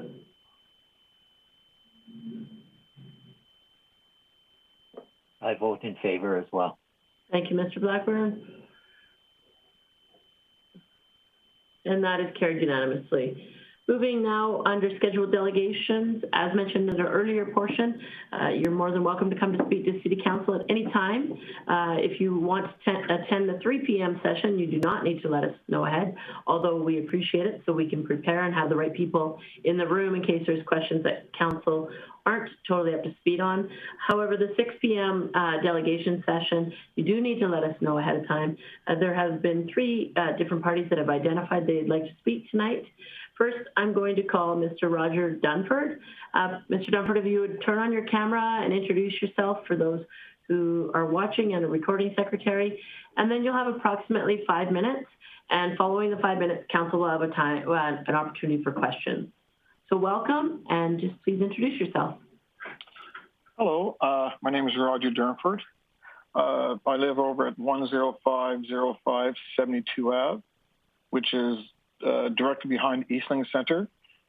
And I would like to talk about the CHP turbines and the noise they produce. Thank you. Please go ahead. I have some questions. I'm not sure how this is going to work if you guys answer the questions. But my first question is, why were they installed in their current location rather than the original location, I think, which was on the south side of the Eastling Center? So, Mr. Difford, what I would ask is that let's just leave all your questions to the end. Then administration, if we can't answer them, I'll refer to administration, but the appropriate person can answer them sort of as a group if that works. Sure, absolutely. So do I just continue? Yeah. Okay. We'll make note of your questions. So the first question was, why was it placed where it is? Yes. Okay. So do I say anything else, or do I just? No, you can continue on. We'll answer them all at the end. Okay, I really don't have much more to say other than that the units are very noisy. I think I've emailed all the councillors, and I spoke to you myself with Bill Broderick a week or so ago. So I think everyone is probably aware of the concerns that we have. So, I mean, I really don't have much more to add. Okay. I think I've already addressed that. So I'm just thinking for order and process, typically we deal with our delegation business at the end of our meeting. People come as a delegation, make the presentation. If you're looking for feedback and communication between council and administration happens at the end. I will, if somebody from administration wants to answer that question, there will be no sort of decision or discussion made out of your sort of your issue tonight until we go to delegation business, which is at the end. So I'll check with Ms. Karbashewski. Can you confirm for me, please, questions from the delegation for administration, should they be left in delegation business at the end, or should we address it now? Thank you, Mayor Clayton. Discussion can occur during the delegation's presentation. Questions to administration can also occur during this time. At the end of the meeting, it will be council's turn to have a discussion and determine action. Okay, perfect. So I will ask then possibly Director Glavin, if you could turn on your camera and give us a brief background of why the CHP is currently in the location that it is in. Or Ms. Gardner. Perfect. Thank you. Thank you, Mayor Clayton. So to answer the question from the delegation, the the south side of the Eastlink Centre was originally going to be the site. When we went to look at the design with the contractors, we realized that there was an issue with the tunnel and there was some concerns about the structure of the tunnel. To move that to the west meant that we were now going to impede egress from the Eastlink Centre, which is a building code issue. We can't adjust building code, so we had to move it to the north side of the building in order to do the install. Great, thank you for that, Ms. Gardner. Mr. Durford, does that answer your question? Did you have anything in addition to that? Well, I have several questions. That was my first of, I have 5 questions listed that I would like to ask. Okay, so if you wouldn't mind going through all of them, just because then I'll make sure we have the appropriate administration on the call. Absolutely.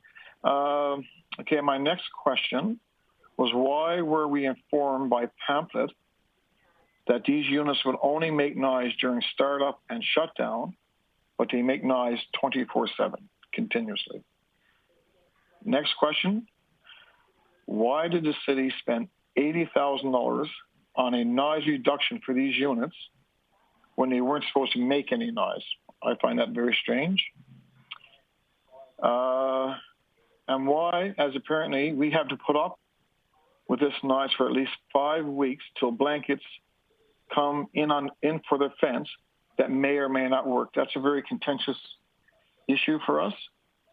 You know, while apparently a solution is trying to be found, we have to put up with this continuous noise for the next 5 weeks. So that's the questions I have listed. Right. So, Ms. Gardner, I could ask if you could give us a bit of background on regards to the noise. I understand there has been some studies done, as well as some remediation done on the machine, but also if you could speak to the question in regards to the additional amount of money that was spent in thoughts that it would make the machine lower, or the noise lower. Thank you, Mayor Clayton. So I'll start with the startup noise, if that was in the order of the questions. On the pamphlet, the brochure, the intention was, and we may have miscommunicated, that moving when the unit started up, that there may be some additional noise. There was never any intention to imply that there would be no noise. It's an HVAC unit. There's HVAC sounds to that. With the noise attenuation cost, the equipment that was added to the units did bring down the noise, the decibels, significantly. We had listened to them on site, and they're much noisier than what this was. And the 5-week delay, we had anticipated that the sound would be not intrusive. To 2 members, that it is intrusive. We now need to do some additional, add some additional items in order to try and mitigate that intrusion. Perfect. Thanks, Ms. Gardner. And can I, Ms. Gardner, can you tell me at this point, when your department first heard about the concerns of Mr. Durnford and other residents in the neighborhood, what steps have been taken to date to sort of help mitigate that sound, and to date, what has been done? We undertook a sound study. So prior to construction, we did a very rudimentary study, and then another sort of more official study in the beginning of January, just at the start of construction, but not during the construction day. Then at the end of construction, there was another sound study done.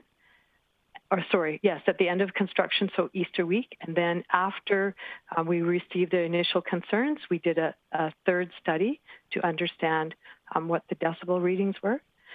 At that time, we contacted the vendor, and the vendor came to the site and made some adjustments to the equipment.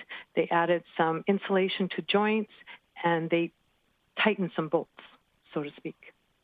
And also, can you tell me what other plans, other than the reference to sound insulating, addition to the screen, if I understand correctly, there's additional landscaping being added to help mitigate some sound travel? Yes, the landscaping is set to occur early, sort of mid-May, and then we are looking at these curtains. Okay, perfect. Mr. Durnford, before I open it for council to ask you any questions, did you have any further questions?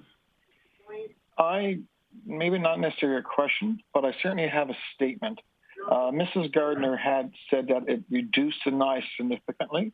Well, I live directly behind these units, and there was no significant noise reduction. That's one point I'd like to make out.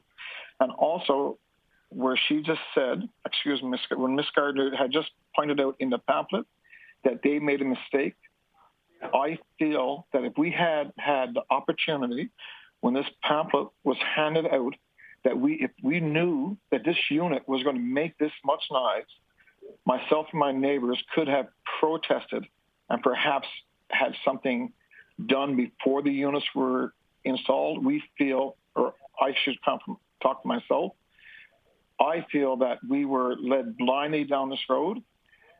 I don't want to use the word lied to.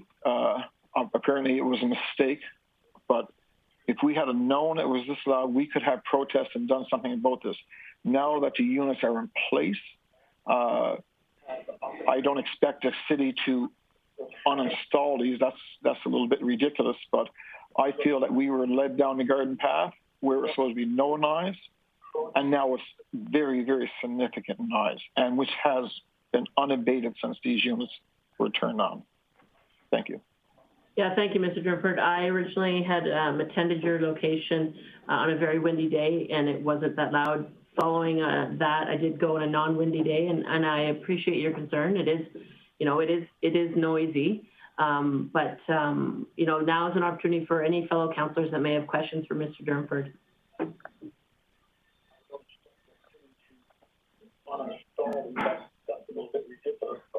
I see no questions for you. So how this happens now, we have a few other items on our agenda to go through. We deal with our delegation business at the end. And so any direction or anything that council chooses to do in regards to this, the opportunity for that discussion happens at the end. So Mr. Durnford, you're more than welcome to stick around. All I ask is that you turn off your camera and we go through our delegations and our other business, but you're more than happy to stick around till the end and listen.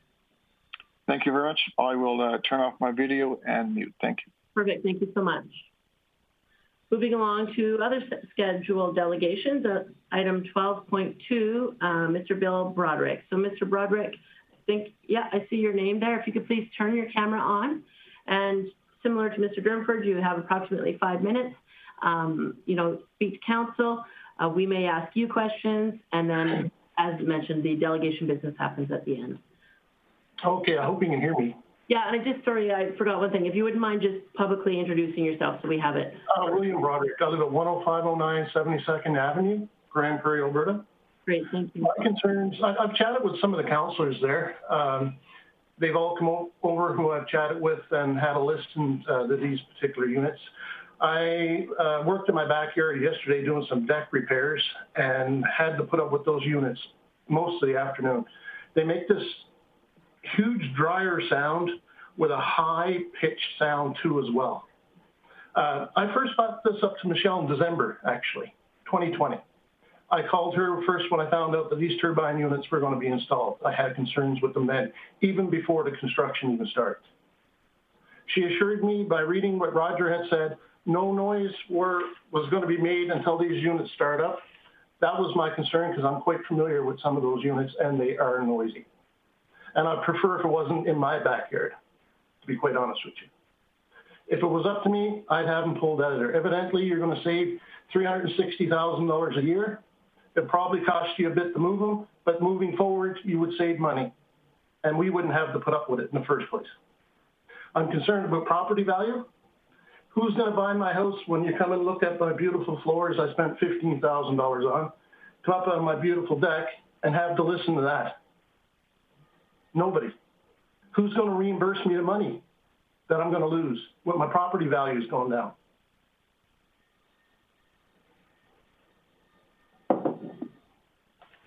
So that's some of the concerns I have. Some of the counselors that went over, I've got some information here from them. I believe it was Wade. He was wondering if even if it was going against some of your own bylaws that you've created, in terms of even just look up the definition of noise, right? Noise is something that, just bear with me here. I don't know, only have 5 minutes, but, oh shoot, I lost track of it here. Not a problem, take your time, sir. Yeah.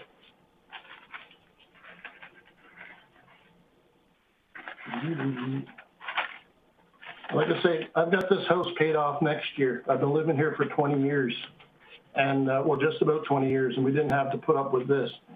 Kevin compared it to listening to your turning your stove fan on high, right?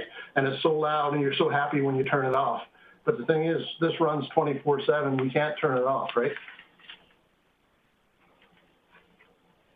And when I talked to Michelle there in December, once again, she assured me that it wasn't going to make any noise, and it would only make some noise when it starts up, right? Maybe some more wording should have been added there, like Roger said, where we could have had, you know, instead of a pamphlet thrown on our doorstep, we could have had a little bit more time to figure out what was going on. I don't know, it was like we were kind of just a pamphlet thrown there and left to the wolves after that to have to put up with this thing. I can't find the information I had in front of me there.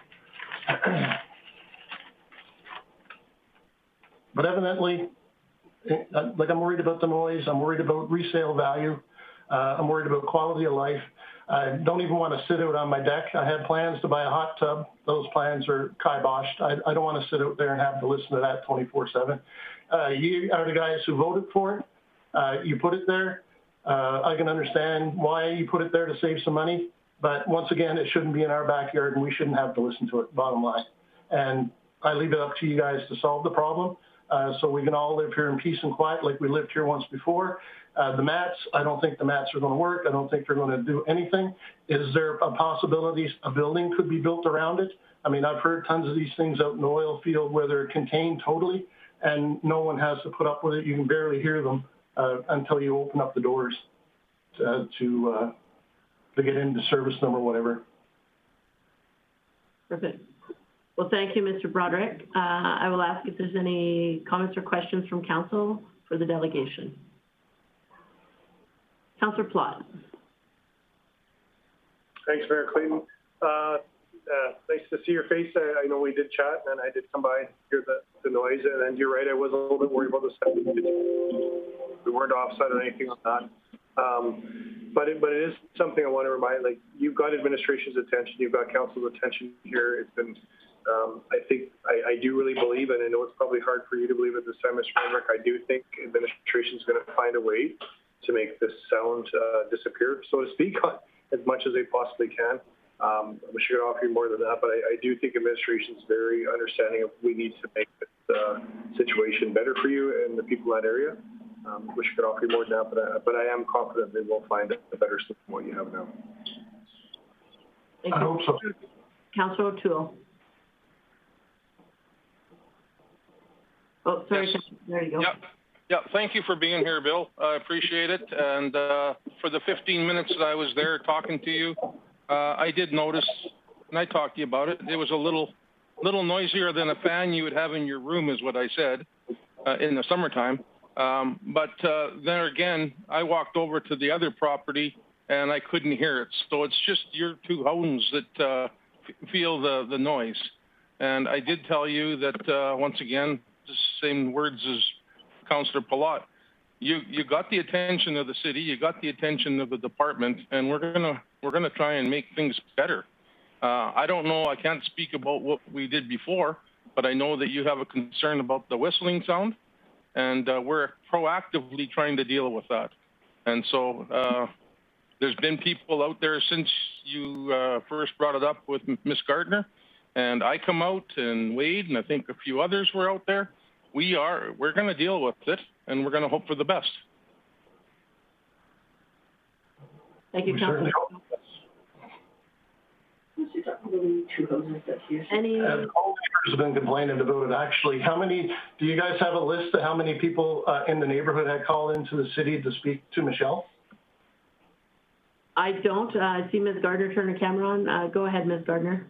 Yes, we've had 6 residents that we've had conversations with, only 2 on an ongoing basis. So it was more than just this. Thank you for that. Any further comments or questions from council? Seeing nothing, thank you so much for coming this evening, Mr. Broderick. As I mentioned to Mr. Durnford, you're more than welcome to stick around and listen. I just ask that you turn off your camera. We'll go through our other agenda items, and then at the end of our meeting, we deal with delegation business. Thanks for that. Thank you. All right, item 12.3, the third item under scheduled delegations, Mighty Peace Watershed Alliance.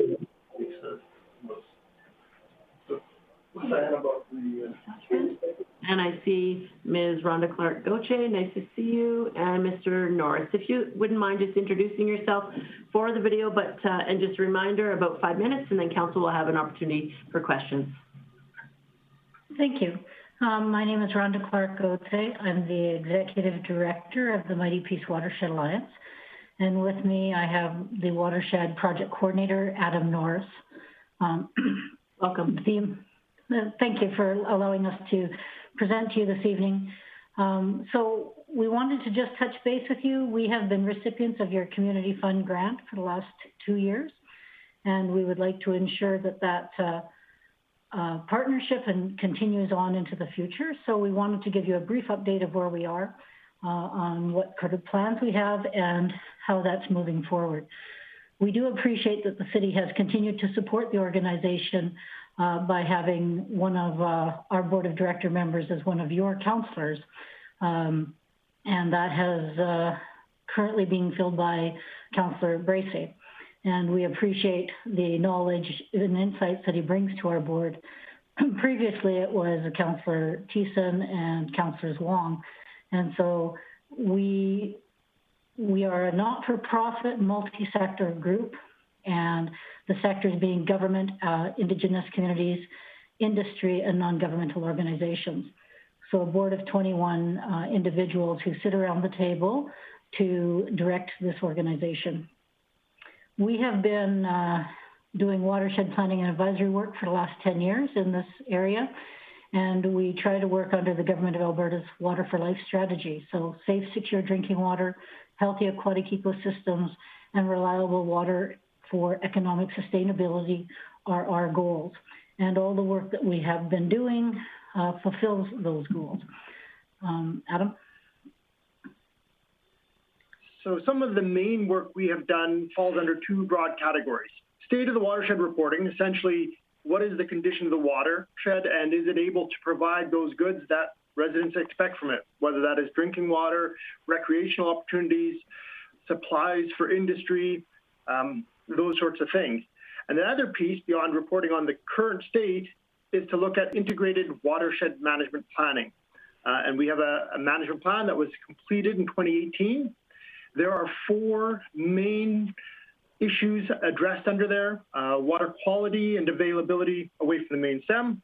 Not everyone is directly on the Peace River where there's lots of water, so we realize having to figure out if there's enough water and if it's good enough or of sufficient quality to do the things we need to do is a concern.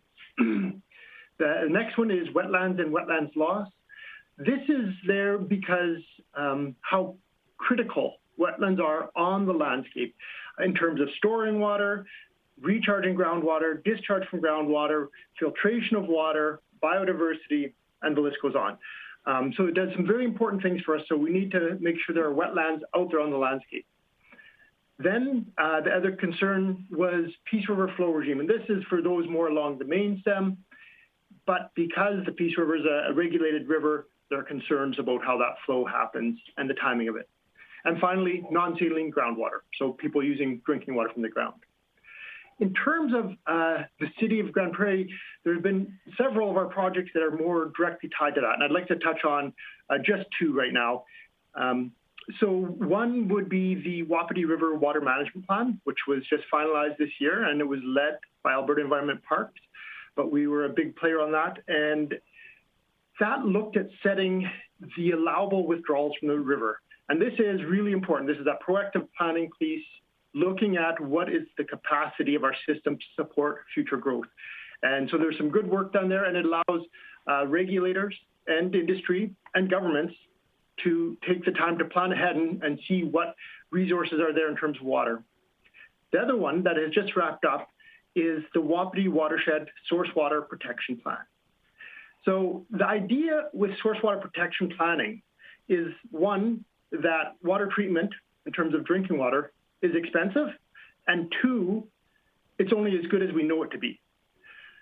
We live in an age where emerging contaminants are a real issue, as well as things that change with climate change. So increased flooding, what is that bringing? It's a sudden surge of sediment carrying other contaminants. So it's hard to manage these particular hot times where things really come down the river quick. And so this project looked upstream, and we're trying to identify those potential hazards to that water source, and then work in advance so we don't have issues come downstream. So, and that's the, I guess, the implications or the recommendations that are starting to be put into place, but it involves a lot of things. General water literacy. So trying to get out to the people of the city of Grande Prairie, but as well upstream, and talk about how watersheds work, about our activities and how that can impact water quality. And so there's a lot of those different things. And we would also, be looking at addressing recreationalists. Wheels out of water is one, for instance. If you're going to be out on an OHV, how can you do it responsibly so you're not impacting our common water source? So there's a bunch of these, and under that banner, we've worked with a lot of different partners, the City of Grande Prairie in some situations, but also in the broader area around Grande Prairie. We've definitely been able to bring together partners to address some of these issues. So when we look at the education component of it, the education literacy is probably the biggest component that would affect the residents of Grande Prairie. So now that we have the plan for the source water protection, making sure that we find ways that good quality and quantity of water can come to the residents, it's informing the residents of the things that they can do to improve water quality and quantity. Things from stormwater definitions and consequences, what you do in the landscape, how that affects your water. Like Adam said, the wheels out of water, and invasive species concerns, such as goldfish where they shouldn't be, mussels, plant invasive species, etc. So we do a lot of that kind of work as well. So we want to continue to do those types of projects in the future, and knowing that when you're looking at the city of Grande Prairie with about 69,000 people, that's a lot of work to do because not everybody hears the message the first time or even the third time they've heard it. So we continue to bring that information to the forefront. Just as an update, that I think the last time I spoke to the council, we indicated that a majority of our funding comes through the government of Alberta through an AEP, so an Environment Parks grant. That grant was renewed in 2019-20, and so we received $230,000 a year for a 4-year term. And that is to cover the basic organizational expenses, including staffing, office, travel, all of those kinds of things. Typically, the organization will use closer to $260,000 a year, and so we're a little short of those fundings. Most funds that we pick up beyond that then come from municipalities, project partners, other stakeholders who are able to contribute to the work. So that's why we have appreciated the support from the City of Grande Prairie, and we are looking forward to continued support in that way. I know that in the past 2 years, we've received $10,000 the one year and $9,000 this current year. Our community grant funding, though, has a bigger number to it, and that's just because I have attached a 25 cent per capita as something that we would like to strive towards. Knowing that all municipalities are in difficult positions as the province continues to try and move forward and deal with the crises that we find ourselves in. But we just thought we would put it out there and indicate that that's something that we would like to strive for in the future. So do truly appreciate what you've given us so far. Would like to see a continued support and ability to partner in upcoming projects with you. Perfect. Thank you for that. Thank you for both of your comments. I'll open it up now for any of my fellow colleagues that may have questions for the delegation. Councillor Thiessen. Thank you very much, Mayor Clayton. Thanks for coming in today, Rhonda and Adam. It's always great to see you guys again. Don't get to see you as much as I used to, but happy to see you here now. A couple questions, actually. So I guess my first question will revolve around funding. In regards to that funding, I know when I was on the watershed for about 7 years, we always got the funding late in the game from the province of Alberta. How's that come around with this new agreement? Are they a bit more on the ball, like after budget, the ink is still drying and you got the check in the mail, or are you still waiting well into the summer? The first year of the agreement, it was December before we got the money. The second year of the agreement, which was last year, it was June 30th before we received any funding. And this year, we just had a meeting this morning, and it looks like it'll still probably be somewhere towards a month and a half before we receive the funding again. From today? From today, yeah. Oh, well, at least it's better than August, but December didn't sound very good. I was part of that one, so. Exactly. So I guess my other question is a lot of organizations are sort of challenged and struggling through COVID, some with funding, other stuff. I feel like the work of the MPWA is very valuable, both for how we educate people and the actual on the ground work that we're able to do when we're able to do it. How has COVID impacted the Watershed Alliance as far as being able to get the work done in the Integrated Watershed Management Plan? A majority of our projects have still continued forward. A lot of our partner project programs that we have still been moving forward. We're all becoming better at Zoom as long as the internet still stays with us, right? But some of the education components, we've moved to a lot more webinar type programming and social media posts. And finding that a lot of those posts are reaching a broader audience every time we put something out there. We are currently looking at putting together some video series where we'll invite in a small group of people staying within the COVID restrictions and taking them to areas and do tours out on the landscape, whether that is looking at Bear Creek or looking at wetland areas or whichever, so that people can see that it's not just water concerns that are well outside of our area, but it's concerns happening right here at home. And so trying to look at those types of opportunities. I know last year Adam did a video for a school class where himself and the teacher tromped through the wetlands area and took the video as they went through. So talking to the students and showing them things as they were going through. Is it ideal? No, but it still gets the message across. So finding new ways to do things. That's great. That's great to hear that you guys are adapting through this and still getting that very, very valuable work done and creating new educational opportunities. Awesome. Thanks. Thanks, Councillor Thiessen. Any further questions from Council? Councillor Plott. Thanks, Mayor Clayton. Thanks for coming in, Rhonda and Adam. Councillor Thiessen and Bressie try to keep us up to date as much as they can on Mighty Peace Watershed. But I just have one question, and it's more just trying to understand the roles of the organization. So something like Grande Prairie, where we're worried about water coming out of Sanos Hills and through Sexsmith and through the county and all these areas that ends up coming to Muskogee and could have impacts on our park system. What's the role of the Watershed Alliance in something like that? Go ahead, Adam. Sorry, I'm unmuted. So yeah, I can mention this. So this would fall under some of those water quality and availability concerns, and we have specific projects that we lead upstream of Grande Prairie, which would not be in the city, but in the county. And some of them would be considered erosion or flood control projects. And really, we're looking at restoring the sponge capacity of the land, if you want to think about it this way. So we go into areas where there's degradation, usually because of the way we manage the land, and we get that water to slow down. One project we just wrapped up just upstream of Bear Lake, just north of Bear Lake this last year.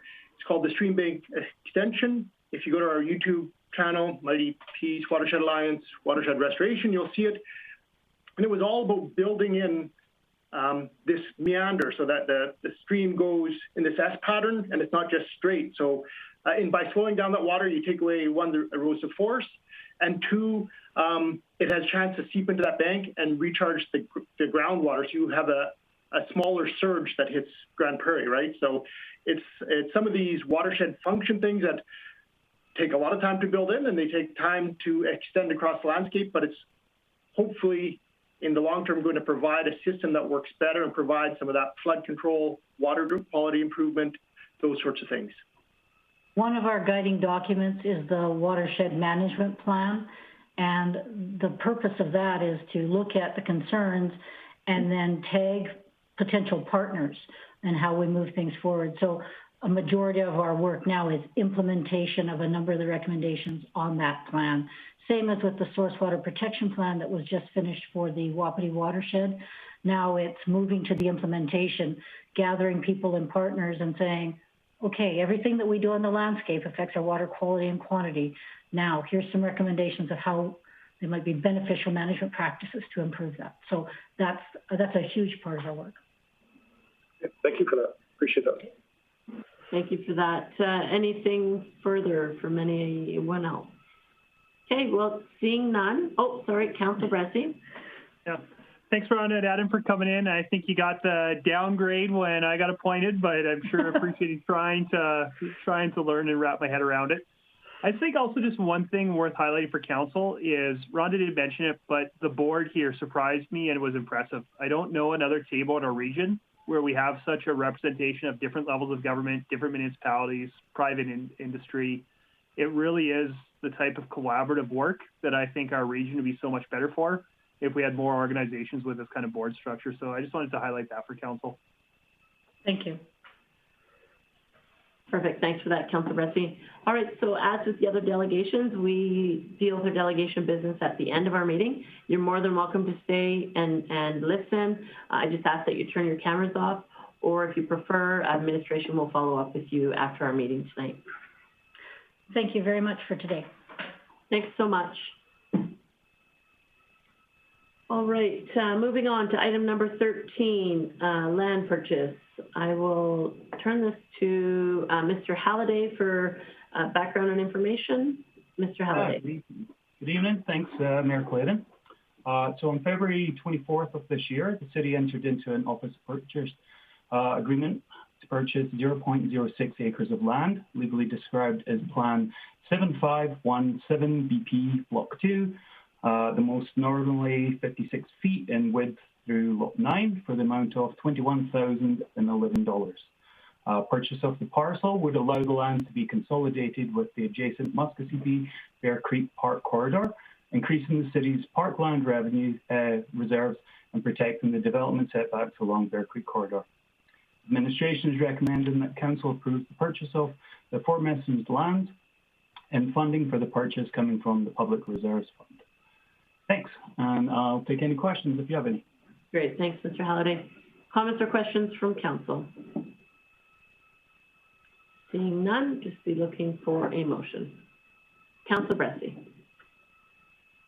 Thank you, Mayor Clayton. I'd move the council approves the purchase of the land described as Plan 7517 BP Block 2, the most southerly 56 feet in width throughout Lot 9. And it just speaks to consolidating a little bit of parkland, and the city has a reserve fund that is set aside specifically to buy parkland, and provincial legislation doesn't allow us to do anything else with that money. So I think even if we didn't have that reserve, this would probably make sense. But when we've got money sitting around to buy parkland, that means it doesn't have a tax impact on residents and it doesn't have a service impact on residents. So it truly is a no-brainer for me. So I hope that council will support this motion. Great, thanks for that, Councilor Bressi. Any comments or questions on the motion? Seeing none, I call the question. Please vote. Wyman, yes. Thank you, Councilor Minhas. In favor?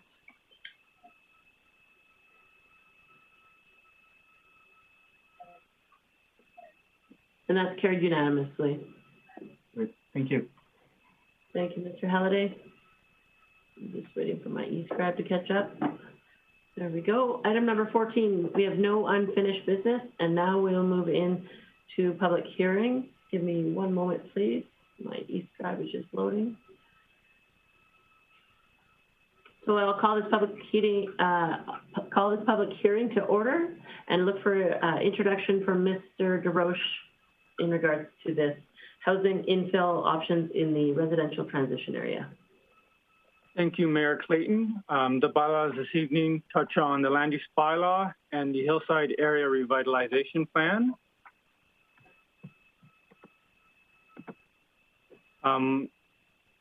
In 2020, we received direction to move forward with these amendments after presenting to the Infrastructure and Economic Development Committee. At the time, we were prepared to go directly into the public hearing, and we were starting to engage stakeholders when the pandemic struck. And so we put the project on hold in order to adapt to the new reality. And so that's why you're seeing it now a little over a year later. So the idea behind these amendments is to come up with infill options beyond threeplexes. So when we're doing neighborhood plans, a common concern that we hear is that the forms of housing that they're seeing are predominantly threeplexes that are more geared towards renters with little kind of outdoor amenity space. And so they wanted a greater diversity in their community. And now we, as planners, appreciate the value of threeplexes as providing an important form of housing in our community and rental options. However, in infill housing, what we'd like to see is a greater diversity in the forms of housing that we provide. And in redeveloping older neighborhoods, we'd like to see options that are more conducive to families and to home ownership. And so though threeplexes are valuable, they don't necessarily provide outdoor amenity spaces that would be attractive to families or are designed in a way that would make separate ownership convenient for people. So after reviewing lot standards in the RT district, we recognize that the standard for a threeplex only required a 5 meter of lot width per unit, whereas a row house required 5.5. And so that made row housing slightly more prohibitive, simply because you require a variance to be able to build one, and that's a slightly more arduous process. And it seemed unusual at the time. After kind of creating these amendments, I realized that it was kind of a math problem with accommodating side yard setbacks. And so I've addressed that through the proposed lot width. At the same time, reviewing infill options, we noticed that narrow lot houses were a growing trend in Edmonton in high demand areas, providing a new opportunity for homeownership and marginal increases in density in desirable areas. And so based on that, we provided these draft amendments. So within the residential transition district, you can currently build as permitted a single detached home, semi-detached houses, duplexes, threeplexes, and as previously mentioned, row housing, but you would require a variance. So these proposed changes don't change the allowable density, but do provide options to construct different forms of housing. And so it would mean that you could construct row housing without a variance, and you could construct 2 narrow lot homes on what would normally have been a single lot previously. So what are the benefits of this? Having more options will hopefully encourage more infill development in underutilized sites where we have vacant lots or aged buildings that are no longer viable. It'll create a greater range of housing options in mature neighborhoods. It'll help to fill in the gap of what's known as the missing middle, so slightly higher density houses and mixes of smaller types of homes. within the city. And as previously mentioned, it'll provide more home ownership options and more options for families in mature neighborhoods. So why residential transition? This district is specifically applied to mature neighborhoods where infill housing is occurring. It is an area where, because it is already developed and the lots that are available for redevelopment are typically spread out, it means that these forms of housing will be dispersed throughout the neighborhood rather than condensed all in one area, where we likely wouldn't want to see that style of development with these units. And also, the residential transition district has architectural criteria built into it already to help ensure a higher quality of design in infill areas. And lastly, these areas tend to be around the city center, where this type of development would be desirable because they're more walkable, closer to downtown amenities and things of that nature. So what are the changes that we need to see? The primary one is lot width. So for the narrow homes, we need to reduce the minimum lot width for these areas. The same is the case with the row housing. So we needed to reduce the minimum lot width for row houses, as well as the minimum lot area to accommodate these changes. Now, one change that was required was addressing parking for row housing. And so you'll have noticed that there isn't a change to parking in this bylaw, and that is because though this was previously put on hold, the question of parking for row housing needed to be addressed anyway. And so it went forward in a housekeeping amendment last summer. And so the issue there was for row housing, the only parking standard was stipulated for when all the parking for every unit was provided in combination. So it was 1.5 stalls per unit and then an additional calculation of visitor parking for the entire building. So the new standard is the same as a single detached home. You're required to provide 2 stalls per unit. And so that's an increase in the parking to accommodate row housing. And then we see the Hillside Area Revitalization Plan. And in that plan, it calls for wider side yard setbacks for low density housing. And that was to meet the older style character of the neighborhood that had the side yard setbacks that were in place in the 70s and 60s that were much larger than today's. And so in order for row housing to work in these areas, we needed to remove them from the larger setback requirement. So in terms of stakeholder engagement, we created an engagement website to provide information to the public. We created social media posts. We had media releases, and so the item was covered several times in local media. We placed newspaper ads to notify the public. We sent notices to any neighborhood association that was for a neighborhood that had RT in it. And we sent notices to industry groups such as UDI, Build, and HBA, well, Build/HBA. And so the response we received, I received 2 phone calls, and they were asking for clarification and then indicating support. And then the concerns that we did receive were in the form of questions on the stakeholder engagement webpage. And so one stakeholder mentioned 2 concerns in their question. One was about parking. They were concerned that these changes would increase demand for parking. And as previously mentioned, the allowable densities aren't going to change in these areas. And the changes to the parking requirements for row housing actually mean that more housing would be required for a development with 3 units in these areas. And so there would be no change compared to what is currently allowed. The other concern they expressed was property values. And based on our research, infill development has not been found to have any impact on property values. I should say residential infill development specifically. And that these forms of infill, so narrow homes and row housing, are more expensive forms of infill that you would typically see in areas where property values are on the rise. And so it would be in a more desirable area, and they're not likely to harm property values. And we had one other stakeholder express concern with the potential of this conflicting with the Hillside Area Revitalization Plan.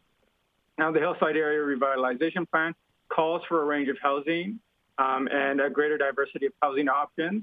A large portion of the neighborhood is zoned for RT, and one of the concerns during engagement was the proliferation of threeplexes, and so with our increased site design standards, we helped to address some of those issues, and the standards for row housing would be essentially the same with the exception of the side yard setbacks. And so we feel that this is in line with the Hillside ARP as it provides a greater variety of options and more family-oriented options. So based on this, we recommend that Council have all three readings of both proposed bylaws. Thank you. Thank you, Mr. DeRoche. I'm just getting back to my screen now, sorry.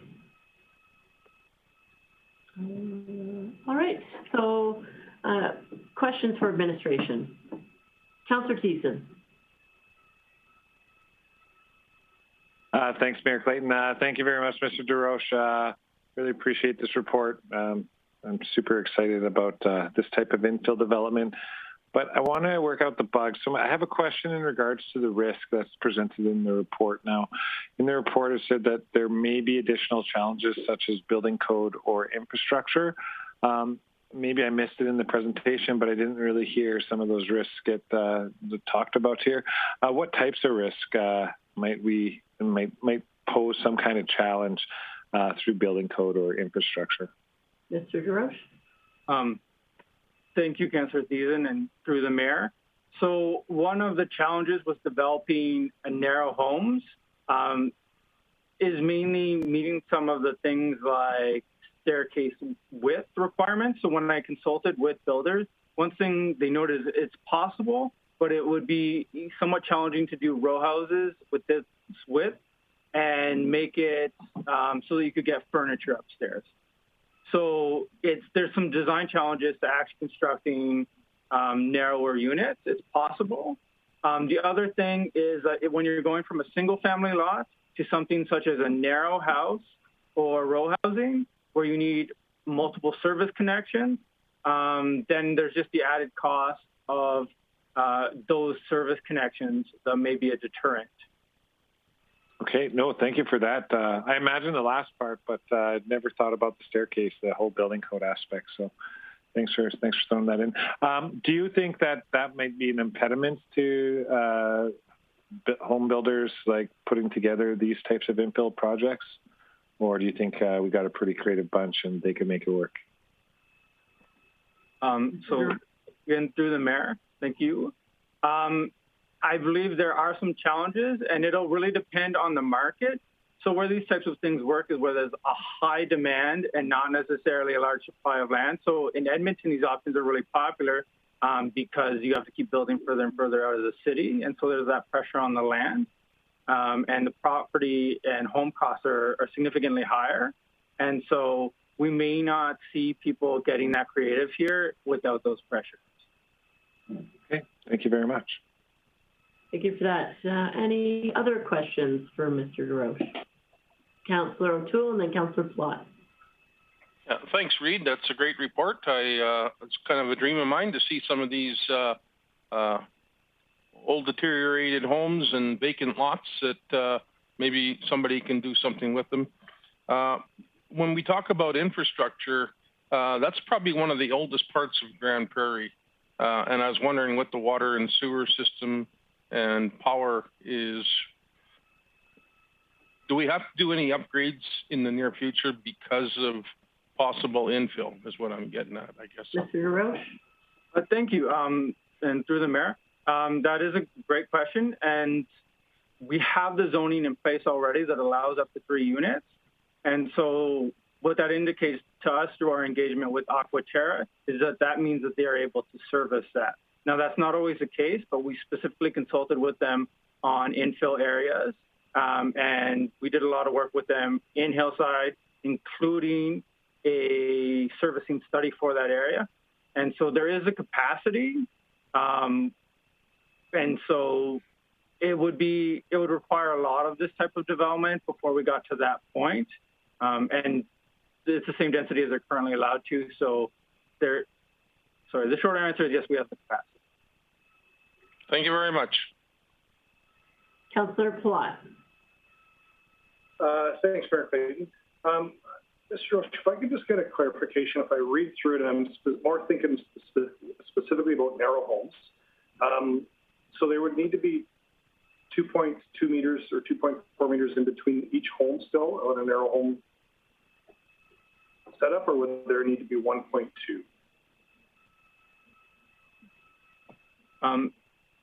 Thank you. Through the mayor, it's 1.2 for each new lot, so it would be 2.4 total. Okay, so I think we're close on this, and I'm very excited about these changes. The one thing that I do want to point out, and Mr. Grosh had his picture up there on, I think it was page 101 of our document. There's a beautiful looking rural housing project. They're only 4 feet apart. And the difference of what that makes when talking to a builder, most of our infill lots are 50 feet wide. So if we need 4 feet on one side, a home, 8 feet, a home, and 4 feet, we end up with a 17-foot building pocket in that scenario. And that's what most of our home lots are in the hill center is 50 feet. So unless somebody can amalgamate several lots, 19 feet is a lot nicer. If you can go to a zero lot line on one side, they do it a lot of the areas. So I'm just wondering if there'd be any thought about, or if administration had looked at doing that as a smaller between them, making sure that fire code separations would deal with the difference of no windows and other things on that. So just wondering if that was thought about through administration, Mr. Roche, at all? So we wanted to allow these but still maintain some of the character of these neighborhoods. So it's a bit of a trade-off. And so the shorter answer is we tried to keep it as close to the standards for normal single detached as we could. And so we didn't prioritize reducing the side yards in that way.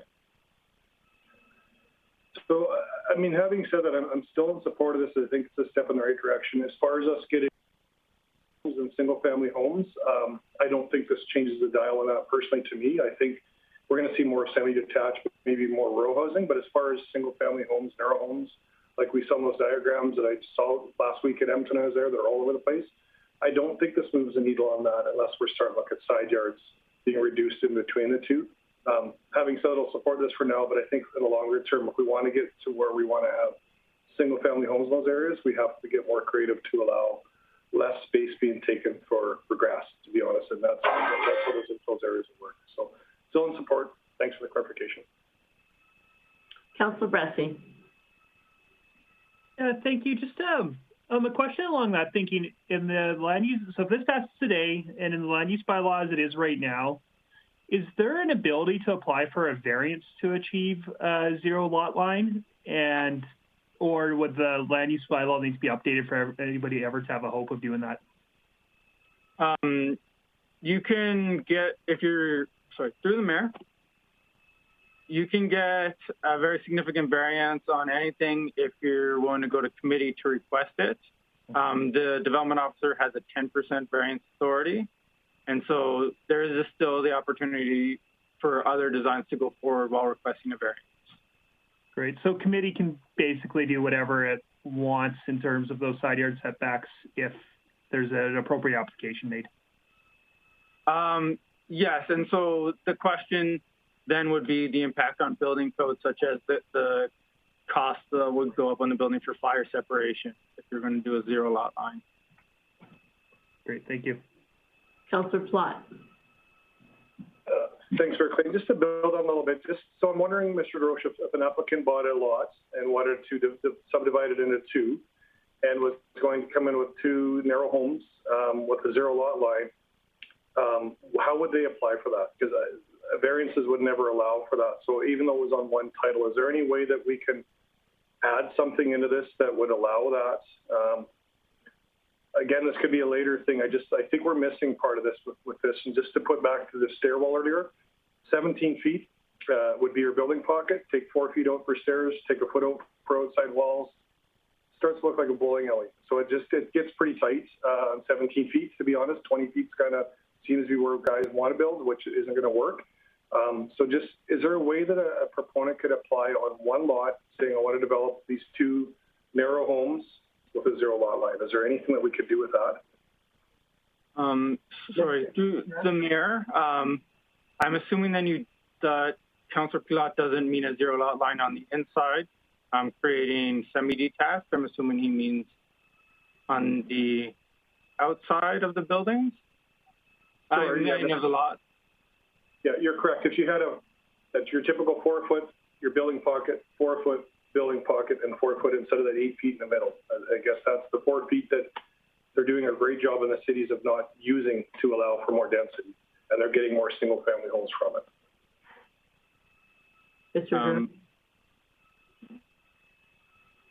So through the mayor, it is possible to achieve that through a variance based on our kind of work with residents on mature areas and infill development. I think there would be significant concerns to doing that. So if we're going to take an approach to accommodate that, we would likely need to do some more engagement and some other clauses to kind of mitigate potential impacts. It is possible, and it could also be proposed through a variance.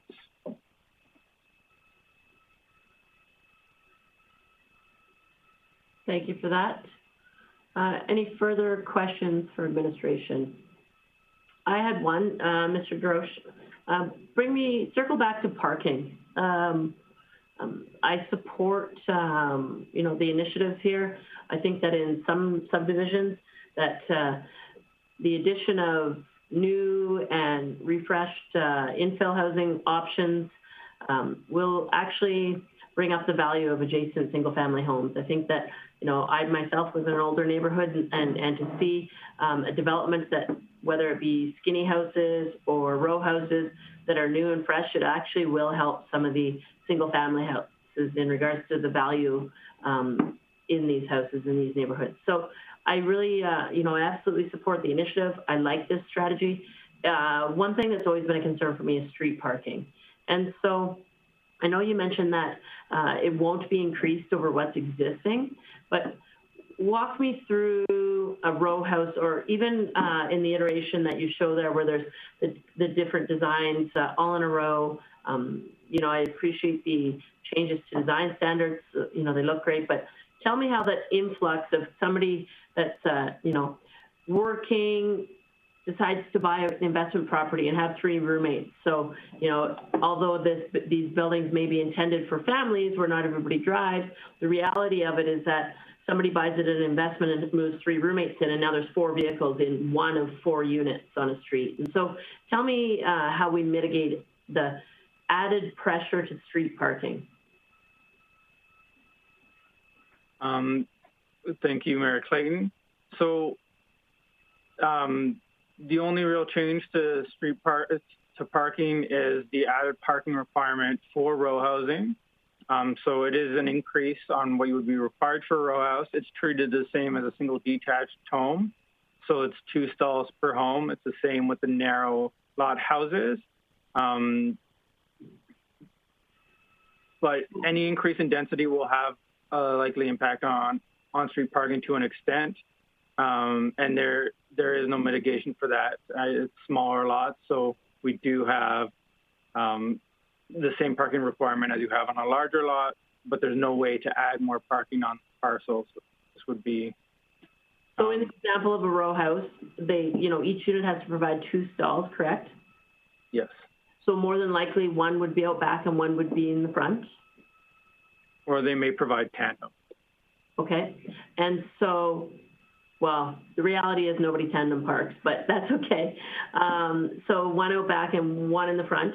And so if the existing alleyway isn't paved, is there a mandate for it to be paved? And are we planning for more regular snow removal on these alleyway access parking locations?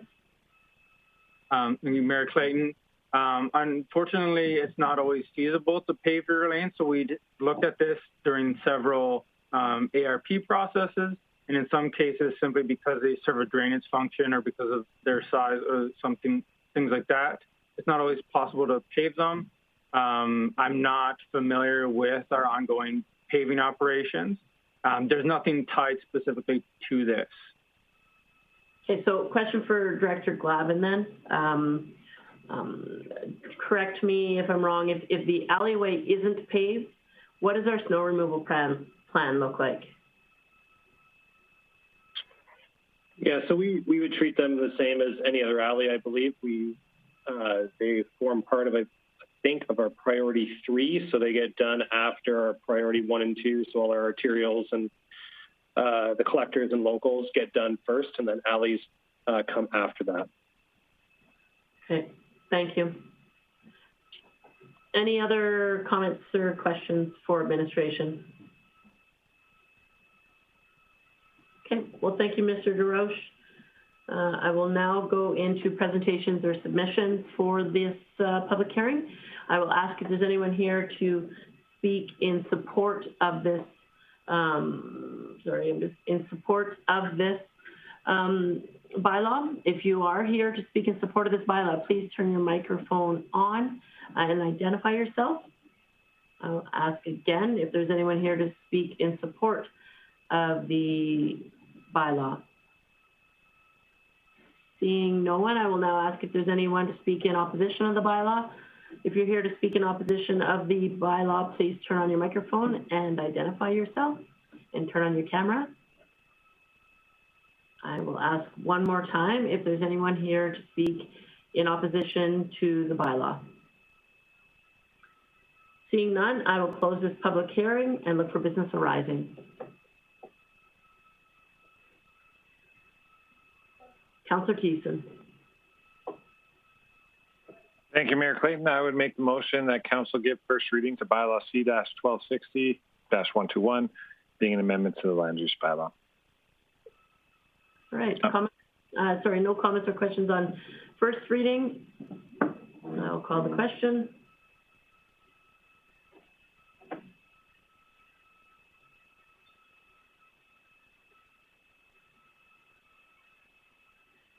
Councillor Minhas, how do you vote? In favor. Thank you.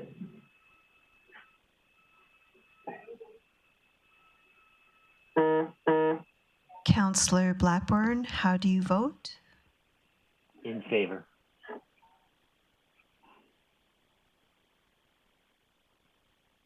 That is carried unanimously.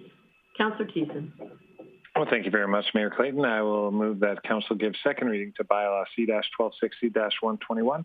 And just speaking to the motion, I'd like to thank administration for their work on this and trying to find options that will better support, I guess, nice infill development, utilizing narrow lots. Like Councillor Platt said earlier, this is a start. I totally imagine that over time we may face challenges that we have to adjust this bylaw, but I think all in all, it's a great launching pad, and hopefully we'll get to see some development in these areas to freshen them up. So, thank you. Thanks for that, Councillor Thiessen. Comments or questions on the motion? I have one comment. I will support this motion. I do think that through the work maybe of administration and potential a new council next term, I like the consideration of what that looks like in regards to street parking. I have big concerns in regards to snow removal, garbage removal, street maintenance. I feel that we park too much on our streets, and if the appropriate parking is provided, as indicated by Mr. DeRoche, that it be utilized. So if a developer puts parking in the back for 2 stalls, that those 2 stalls are actually utilized, and the people, because it's more convenient, aren't just parking on the street. If we want to be stricter, in my opinion, with snow removal and street cleaning, then we have the opportunity to be able to do that. Street parking in a lot of older subdivisions is a problem. It is in subdivisions where there's smaller, tighter houses, smaller lots as well. And I think that we just need to train ourselves and be a little more accommodating to the fact that if you have shift workers living with you and you know it's your day for snow removal or street cleaning, tell your roommate to get their vehicle off the street. Like, it's very important, and I find when somebody doesn't move their vehicle and the rest of the neighborhood suffers because snow removal isn't done because of somebody's working opportunity because they're shift workers. So I look forward to looking for opportunities to sort of mitigate these issues because we were fairly lucky this year that it wasn't a big snow removal year, but in past years, we've seen it become quite a big issue. So I will support the motion. I see Councillor Palat. Thanks, Mayor Clayton. I had one other question for administration. Is that portion closed now? No. Okay, You're fine. so thanks for that. I guess my question was there any thought putting in these redevelopment areas front yard setbacks being decreased as well? Mr. DeRoche. Thank you. Through the mayor. So we do look at front yard setbacks as part of the ARP process when we're going through that, simply because the land use bylaw addresses all neighborhoods. However, to my knowledge, we've never reduced front yard setbacks in mature neighborhoods to below what's already there, with the exception of commercial areas. And so it wouldn't apply to these. We don't typically reduce front yard setbacks simply because of the impact on the neighborhood appearance and the lack of consistency there. Thank you. Okay, no, and I appreciate that. I wasn't sure on that. And the reason I'm throwing that out is some of the things that I was just out in Edmonton looking at some of these projects specifically like this. And one of the ways they achieve a lot of parking is they actually let the front yard setback be decreased. And it actually brings the home closer to the street. It actually makes the streetscape look a lot nicer. It allows for more street or rear parking. So on a 50-foot lot, all of a sudden you might be able to have 8 parking stalls in the back. Still have a little bit of green space, but we're also, I guess the demographics, the people that are typically looking at buying a narrow home aren't looking for a big yard. So I guess it just comes back to I'm supportive of what we're looking at today, but I still feel the missing middle as far as a new homeowner buying a narrow home. I don't think that what we're doing today achieves that still, but I guess this is a great conversation for getting that. I still will be supporting it, but to achieve more parking, we could do a smaller front setback is one of the things I've seen other communities do as well. And it actually frames the street in a really, really nice. And in some of the older areas, it actually really frames it in because it takes the newest looking product that's the most modern and brings it to the curb. So just some food for thought. Thank you, Councillor Platt. Seeing no further comments or questions, I will call the question on second reading. Please vote.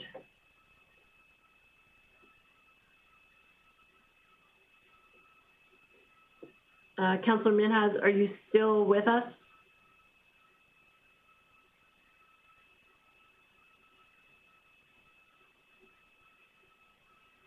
I will take that as no. Councillor Blackburn? He just left. So call the question.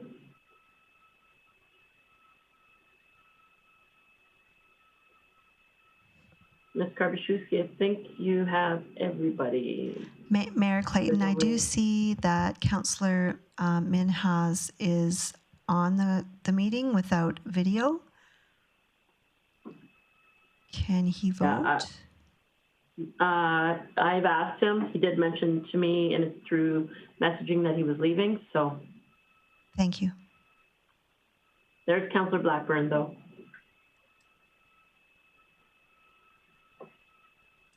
And how do you vote, Councillor Blackburn? I'll vote in favor. Thank you for that.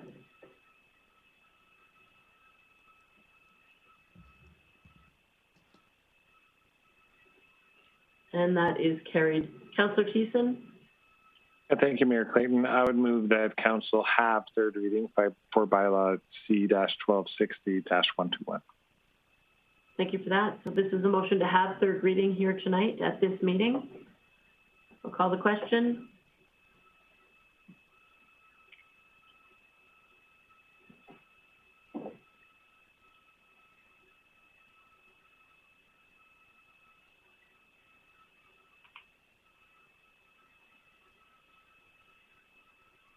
And that motion is carried. Councillor Thiessen.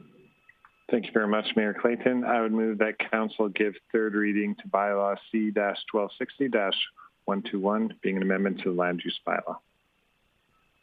Great. So this is third reading for bylaw 1260-121. I'll call the question.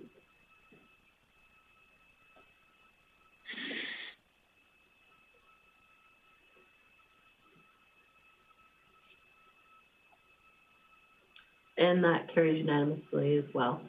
Councillor Thiessen, would you like to continue? Might as well. There's 8 points. This is like good mic time. Woo.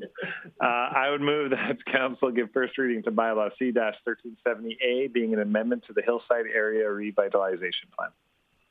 Thank you for that. No comments or debate on first reading, so please vote. Call the question and please vote.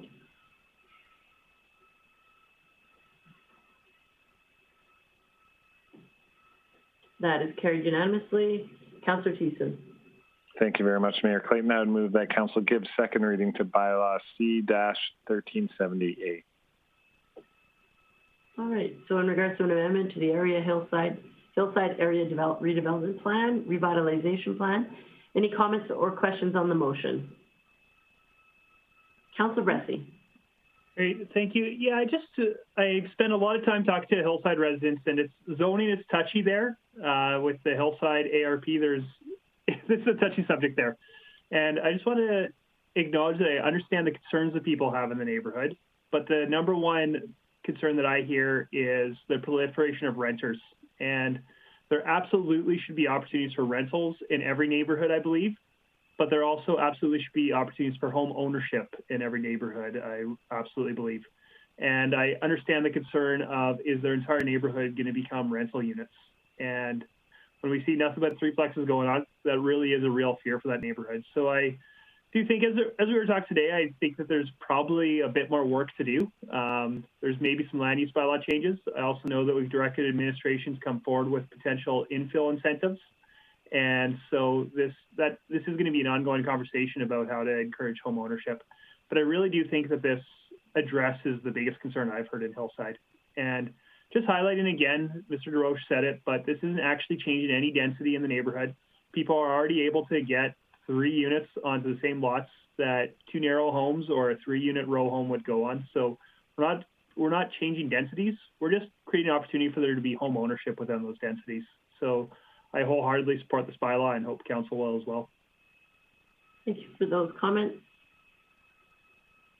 Seeing no one else, nothing further, I'll call the question.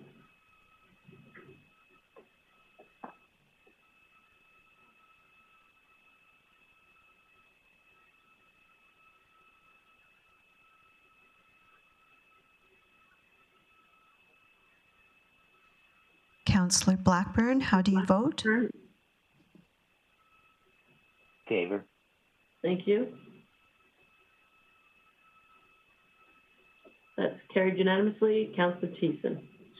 Thank you very much, Mayor Clayton. I would move that council have third reading for bylaw C-1370A at this meeting.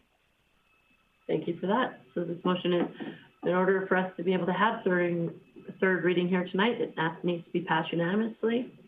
I'll call the question.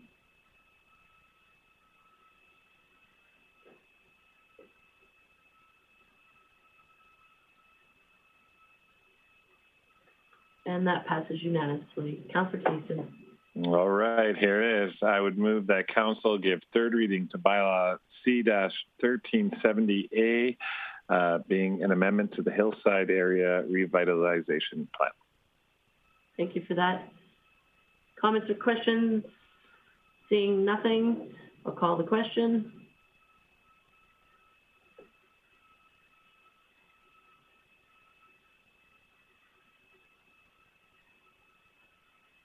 And that too carries unanimously. Thank you for that. Thank you to administration for all the hard work that you did through this process. It's really appreciated. I'm going to move on to delegation business. Councillor Palat. Thanks, Mayor Clayton. It's not in regards to delegation business. I just actually would like to make a motion just about what we just discussed, actually. I'd just like to make a motion that administration brings back a report about what a 20-foot side front yard setback would look like in these redevelopment areas. And also, if you wanted to put 2 narrow homes, what a 4-foot in between the home setback would look like. I think it's good for a conversation for our council to be understanding. I think for new councillors that are looking at smaller lots and how this could impact land use planning, that's a good one as well. But everything we just did, I love that we're doing it. But to Councillor Bressie's point, everything we just did, to my core, still thinks all we did was help make it easier for multi-family homes, not single-family homes. And so I'm hoping this report would actually let us have a little bit of a gauge. This is happening all over Alberta and other communities. I've seen a lot of these projects. I sent you guys this one now. They're beautiful projects. I just think, unfortunately, the intent of this, we're just not quite reaching the narrow home market. And that's really what I'd love to see in Hillside, is some narrow homes and some home ownership, not a bunch of rental properties over the course of time. So I hope you guys will support that. And I'm open to some wordsmithing on that because it was a little bit on the fly. All right. So I'll look, just going to refresh my e-scribe here to see if administration has a motion.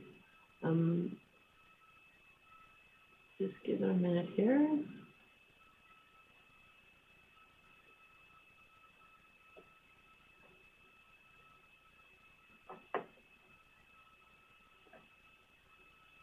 Okay, so if you just want to, right now, administration has a note to Councillor Palat to bring back a report on setbacks. Could you just go over that again and to support narrow home construction? Did you? I think you had a bit more specifics in there. No, I think it is specific in narrow home construction. So maybe it's keeping it simple, saying 20 foot. What a 20-foot front setback would look like, and only 4 feet between the actual dwellings within one lot. My intent with this is if somebody wanted to go out and buy a single-family lot in Hillside now, tear down a house, right now they'd be able to build 2 17-foot wide homes. And it's a lot of work to go buy a lot, close a lot, come and try to get variances and try to see if that's going to work. I don't think that's going to happen under this, and I don't think that's going to be achievable. I want to thank administration again for what they're doing, but I think it's just those are two things I wish we could have a chat about: is the in-between of the setbacks if you were doing narrow lot development on one single lot, and the front yard setbacks so we can allow more parking in the rear of the units. So I'll look to Director Glavin to see. So right now the motion as the clerk has it, Council direct administration to bring back a report on setbacks to support narrow home construction, specifically regarding 20-foot yard setbacks and 4-foot spacing. So Director Glavin, do you have what you need there based on Councillor Platt's comments? Yeah, thank you, Mayor Clayton. Based on the intent, I think we can satisfy that motion, and we'll bring back some options to achieve what Councillor Platt's looking for. All right, thank you for that, Director Glavin. I'll now look to Council. Comments or questions on the motion? Councillor Thiessen. Yeah, I actually like the motion and the suggestion by Councillor Platt. I've seen similar setbacks and in at least for the front yard setbacks in Edmonton, Calgary, Portland, even in Idaho, a little town called Post Falls. These types of developments are happening, and they give actually more of an impetus to have a bit of a bigger backyard and still have 2 parking spaces in the back rather than it all becoming backyard driveway. So I like this. I didn't want to put my developer hat on because even though we're the development authority, I just defer to somebody else's knowledge, and really happy to hear that Councillor Platt brought this up because it was definitely in the back of my mind as maybe something we may have to address in the future. So more than happy to support this. Thank you. Thank you for that. Any further comments or questions on the motion? Seeing none, I'll call the question.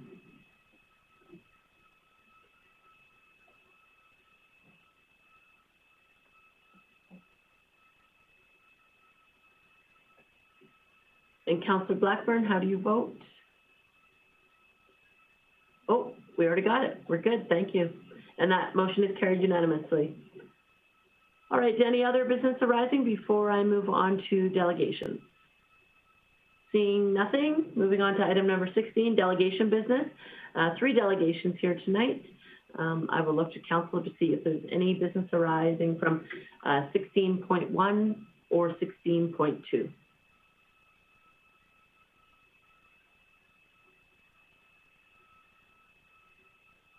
Okay, so Councillor Palat.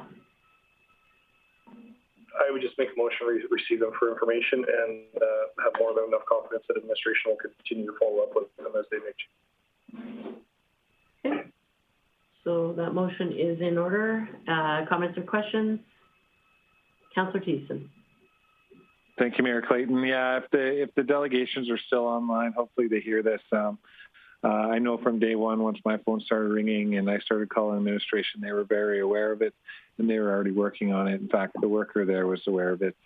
He had maybe he had every business because he's already been tasked. So they have our numbers, and obviously if the situation doesn't get better for them, they can come and consult us, and then we can bring this back up with our administration again. But I have every utmost confidence in our administration and their work to address this, and I guess we'll just see how it goes. But I'm comfortable to accept this for information for right now.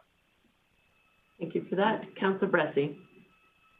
Yeah, thank you. Just is there opportunity to ask administration a question? Sure. So I definitely drove by and took a listen myself, and I totally get the concern. I don't know what's involved in terms of turning on and turning off the thing and ramping it up, ramping it down. I don't know if that's an easy process or an expensive, hard process. Has there been any consideration given to turning it off for the evening and weekend hours where people are often out on their decks or out on the yard until we figure? I don't think that's a good permanent solution. Yeah. Or the more permanent solutions to be available. Thank you. Ms. Gardner?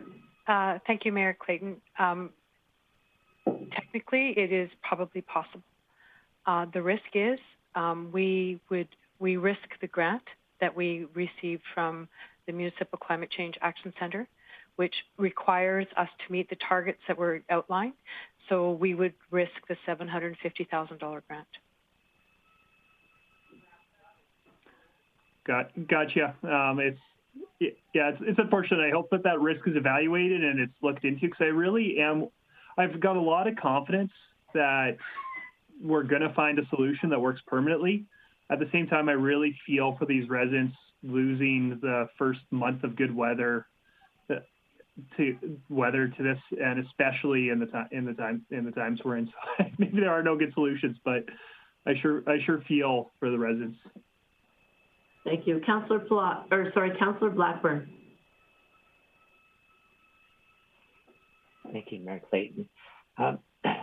Michelle, as I go through my recollection of the report that I read earlier, it sounded to me like at the beginning, when the feasibility or when the planning was actually being done for installing the unit, that there were 2 and maybe 3 locations across the south frontage, and that it was only when you were about to install there that you discovered there was some kind of impediment to getting that done. We knew the risks for noise, and I just wonder why more attention wasn't given to the idea of being able to stay in the first couple of locations that were considered in your plan. Ms. Gardner? Thank you, Mayor Clayton. We did do significant consideration on which is the best location, and it basically came down to egress, and we could not change the egress from East Lake Centre. So there was so many doors. I believe there's 8 doors that come out sort of adjacent to St. Joe's, and those could not. We had to keep the width of the 8 doors open, so you could not put a fence there at all to contain the units, and there was a risk to not contain them. Okay, thank you. You're welcome. Any further questions or comments? I see that CAO Galante has turned on his camera. Yeah, thank you, Mayor Clayton. Just to bring a little bit of assurance to the delegations and council as well, we deal with the noise attenuation methods normally in terms of when we design arterial roads. You may recall along 68th Avenue, for example, some berms. So there are different methods, not expensive. We can do some berms, some landscaping, sound buffering. So we're exploring different options right now with the ATCO engineers and Flex Energy, the company who manufactures the turbines. So rest assured, we're looking for some solutions for these neighbors, and I will, we'll update council as well soon about the method that we will be deciding to use to control this. It's not complicated. It's just looking for the best solution, and of course for the weather. We need a little more time for landscaping to come as soon as the frost is out of the ground. Thank you. Thank you for that. So seeing nothing further, there is a motion on the floor. I do want to thank delegations, as already indicated, for coming and for reaching out to council and letting us know of the issues in your neighborhoods. And I am, as mentioned, very optimistic about what council is doing and look forward to working with you to mitigate this concern. So thank you for coming forward tonight. And I see no further comments or questions on the motion, so I'll call the question.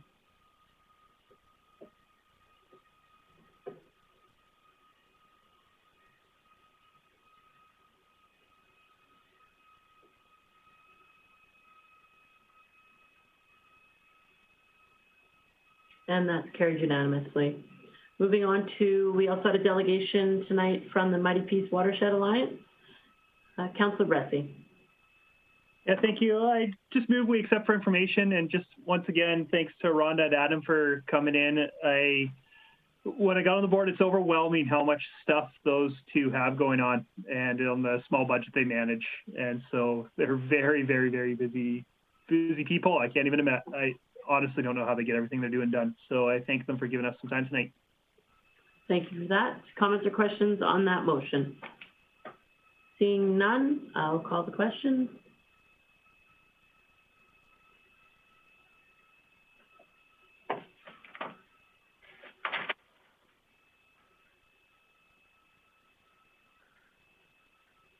And that motion is carried unanimously. Moving on to item number 17, council member reports. I'm just going to start in my top left corner and go across, starting with Councillor Bressie.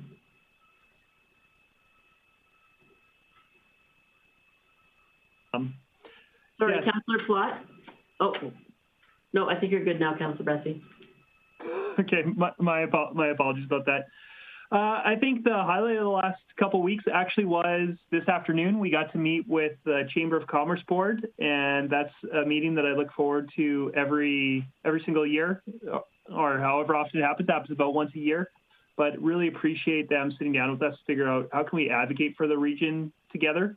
And I also really appreciate them just being curious about what council's up to and wanting to learn more. I think that's a good example of leadership in our community.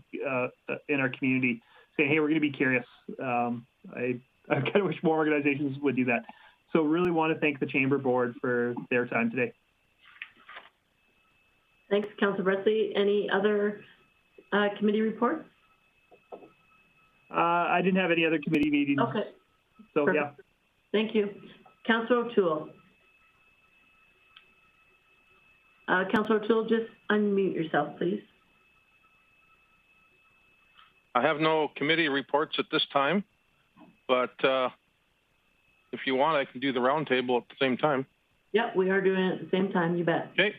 So on Friday, we did the GP Grows. I was joined with Councillor Palat and Councillor Thiessen.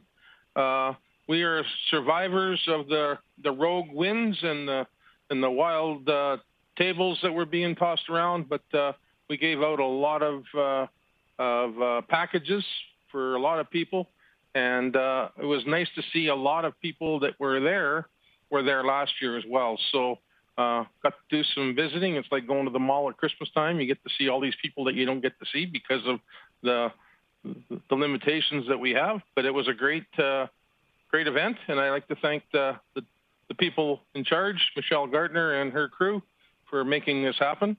I also had a one-on-one with a gentleman regarding the bike park, and actually Robert Carroll and his parks crew come down to deal with some of the questions that were being asked by the one resident that lives right nearby. And I got to tell you, he was quite concerned about a bench that was going to be moved. And we explained to him in detail that we have all the respect and it's going to be moved to possibly a nicer location. At the end, the individual was quite excited that we took that into consideration. He thought it was going to be put somewhere else, but it was right in a real respectful location, and he's very pleased. So that worked out good. And I also read a poem at the Ivy Macklin Poet Month, and I don't know, I did okay, I guess. Didn't stumble too much. And I don't think I'll be a poet for the rest of my life or nothing, but just wanted to shout out that Tennille Towns did the same poem that I did, and I think we did both pretty good, actually. So there you go. Thank you. Thank you for that. Councillor Bressie, in case I wasn't clear, I will come back to you if you have roundtable to add. Councillor Thiessen. Thank you very much, Mayor Clayton. No, don't go back to Councillor Bressie. He did his roundtable. He had no committee meetings. Sorry, Dylan. I love you. Yeah, I had a busy 2 weeks. Tuesday the 20th, I had a special CAB meeting to talk about some housing options. Wednesday the 21st, I was with Councillor Palat for Grande Prairie Airport Commission meeting and Director Glavin. I'm sure Wade will address that on his roundtable. Also on the 22nd, I had another date with Councillor Palat for the Economic Development Advisory Committee. And on the 23rd, I had a Grand Spirit Foundation management meeting. Now, that was 1 week. And then this week coming up, I have a few notes because there are some things of importance. Sorry, I'm just going to pull up the screens I need to. On the 27th of April, the Nighthawk board met. Of course, we talked about a few things. Operations for Nighthawk is all done for the year. Season officially ended April 10th, and they did a big S3 send-off. If you were able to go, it was great. I wasn't able to go, but I heard it was a good time.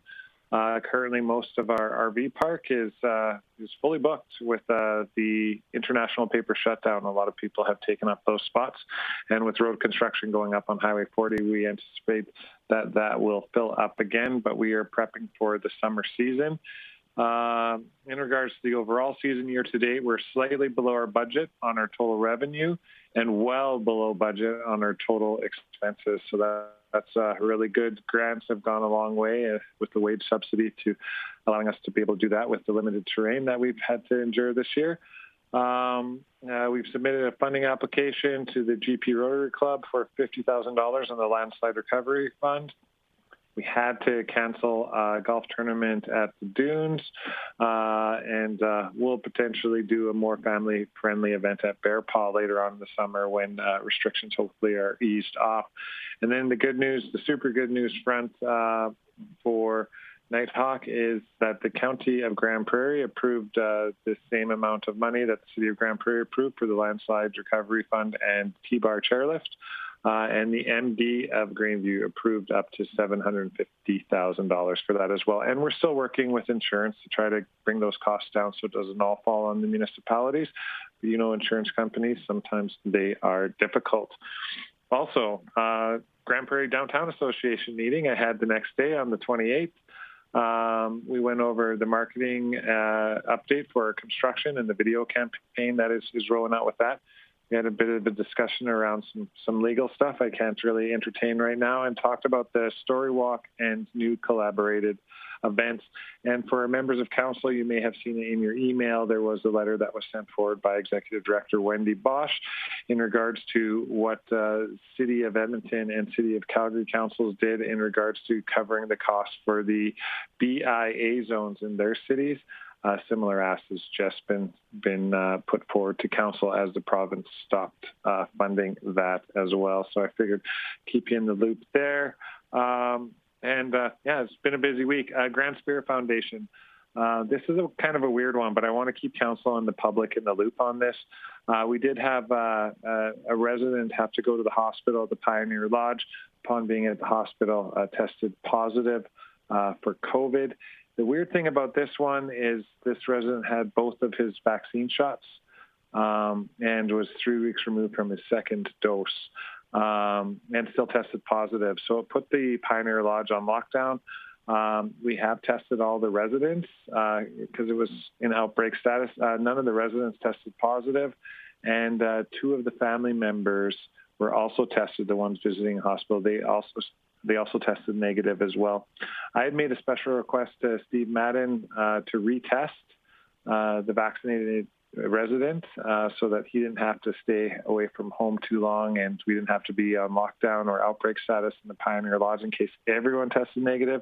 Unfortunately, they are not doing another test on him. So it could be a false positive like we see in the NHL, NBA, and all pro sports, but they're not giving that resident another test, so it will be held in hospital for 2 weeks, and we are moving forward sort of lesser restrictions at the Pioneer Lodge. So no more outbreak there. So that was really cool. Finally, I just want to thank Michelle Gardner and her team, many city staff and departments for putting together GP Grows. I was so happy to work with Councillor Kevin Grow-Toole, who was a big wind block and saved a car from getting smashed by a table that got thrown up. He held it all with his back. That's how strong he was. And Councillor Wade Plant, I'll call him Wade Plant, on the Friday. And of course, Mayor Jackie Claygreen, can I call you Claygreen, for filling in for me when I had to ditch out for 2 hours to go dip somebody in the hyperbaric chamber. So thank you all for the help and for the great work, and for the 1,500 residents and kids who are going to enjoy the experience of gardening. It just makes my heart grow, just like GP grows. Thanks, everyone. Thanks, Councillor Thiessen. Councillor Friesen. Thank you, Mayor Clayton. I had a very busy couple of weeks, as you and Councillor Minhas did as well, with ICF negotiations. But I did have a couple of, so I had to miss the Southeast Regional Archives regular meeting, but I had a conversation with Alyssa Curry, who's the executive director there, that I wanted to bring forward to council just really quickly. The SPRA did receive a quote on the renovations as it moves into make plans to move into Centre 2000 as a permanent location or a long-term location. And those costs are significant. Now, the archives, of course, does require some specialized, moisture control, temperature control, those sorts of things. But also with, as we spoke about at council here, or maybe it was at in our meeting with the chamber, we talked a little bit about the astronomical costs of building. Construction costs have gone up significantly for whatever reasons. The cost of wood, OSB, are very high. So it was more than anticipated, and SPRA is certainly prepared to put all of their building fund into the renovations, but they will need to go to municipal partners and look for other grant funding for some help with those renovations. So we can expect that in the future. Ms. Curry did she's done a great deal of work already in understanding where some funding may come from. So she kind of gave me a bit of a number that she'd likely be coming to council with, and it seemed was actually a little lower than I even anticipated hearing the quote for the reno costs. So I'm hopeful that we'll be able to help out with that. And one thing I hadn't heard mentioned, I attended Peace Health Advisory Council. They have periodic meetings, and I go from time to time. This one was regarding psychological first aid, and it was great to be able to, in a virtual setting, get some understanding of what we as individuals or as volunteers can do just to help with the psychological and mental health impacts of traumatic events. We think often of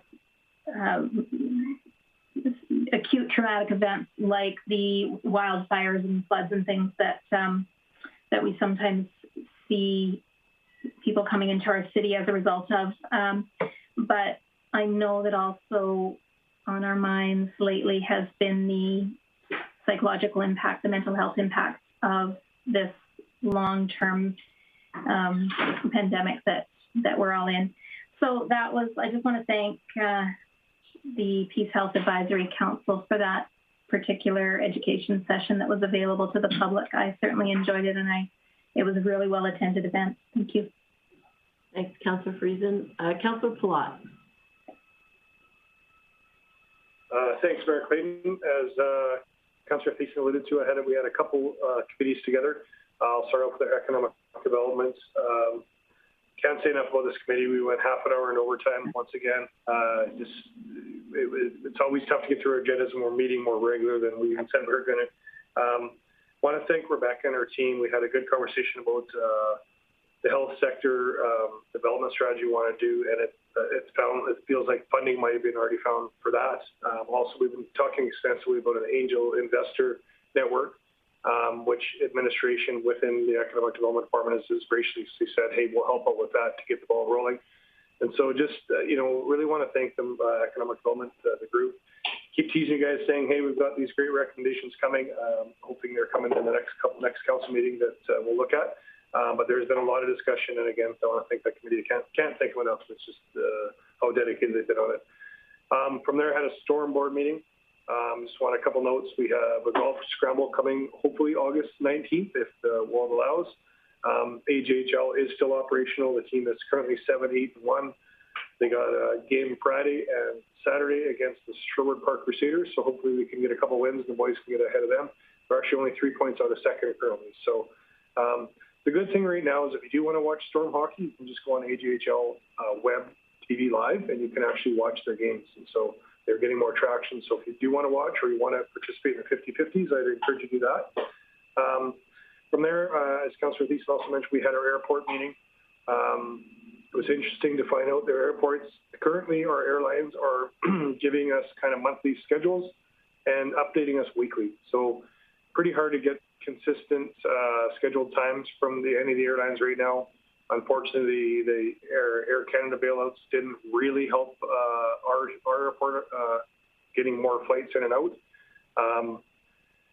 We're still getting about 3 WestJet flights a day out to Calgary, and we did have a couple good capital projects that looks like it could be coming forward. We're looking for federal granting on it to help with the project coming up. So hopefully we'll get that grant funding, and we'll be able to put, it's about $740,000, I believe, from the Fed potentially to help out. And as you've maybe already seen in the economic development profile for the city, the passenger movements were around 4,000, so substantially down from where we were pre-COVID. Other than that, my highlight was getting away to Edmonton for a little bit of work and going to see some projects I was talking about earlier. And just getting away. It was a little bit eerie staying in downtown Edmonton. We always worry about downtown Grande Prairie. I was staying at Sutton Place right downtown in the heart of Edmonton. At 8 o'clock, went for a walk. I did not see a single person other than a homeless person for almost 15 minutes. So that was the state of downtown Edmonton. It was depressing. Condos with nobody living in them. The empty streets, it felt like it was in a apocalyptic kind of a movie. It was really kind of disturbing.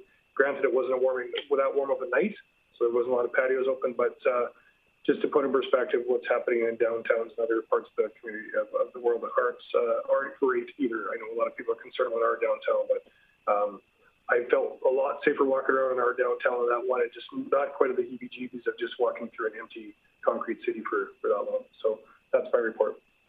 It's Councillor Blackburn. Well, I'm happy to say that I'm living my life vicariously through the successes of all my fellow councillors. And I can't think of any way that I can add to any of the to the comments on any events that I did attend. So I will leave it at that. I have nothing to report. Thank you, Councillor Blackburn. Appreciate that. I have a few things that weren't mentioned. I attended virtually the Build Alberta conference. It being online was something that I could do in between my scheduled day. It was a good opportunity to hear in regards to an economic outlook and recovery taking hold within the home building industry. They talked about consumer trends and sustainable communities. So it was over 2 days, and it worked that I was able to listen to a fair amount of it. I also attended a Northern Alberta elected mayors and reeves call with MP Dominic LeBlanc, who is the Minister of Intergovernmental. And so he updated, it had been a long time since the Reeves and the mayors across the province got together. He updated in regards to a federal position, the work that they were doing with municipalities. I had an opportunity to advocate for our regional airport, so that was good. And, looking for federal support as they were heading into the deadline for the application that they put in. I did want to give a shout out to Councillor O'Toole. I too had an opportunity to do the poetry reading. However, I never once imagined about singing a song. And I tell you, that creativity, it was just oozing from you. So thank you for that. You really brought it up a notch. I thought that was great. I had an opportunity to read a proclamation and bring greetings on behalf of Council on April 28th, National Day of Mourning, that honors and remembers those who have lost their lives or suffered life-changing injuries. Councillor Friesen was there as well with me. It was a very special ceremony, and big thanks to Grande Prairie Safe Communities for putting that together. It was the first time I was able to be part of a virtual conference that they had bagpipes included, so it was very special. So thank you to the organizers for that. I also was part of a Mid-Sized City Mayor's Caucus call that Minister McIver, Minister of Infrastructure and Municipal Affairs and Transportation. We had him solely as our agenda item. The groups are divided into sort of subcommittees in regards to different advocacy priorities, similar to our list, but at a Mid-Sized City Mayor's caucus table. So we spoke about policing, and we spoke about financial support through COVID. We spoke about ICFs, and it was a good conversation, so that was nice.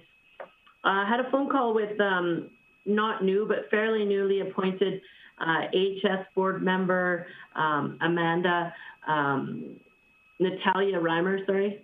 Am I getting that right? Natalia, hang on, I've lost her name now, I feel bad. Natalia Reimer, yes.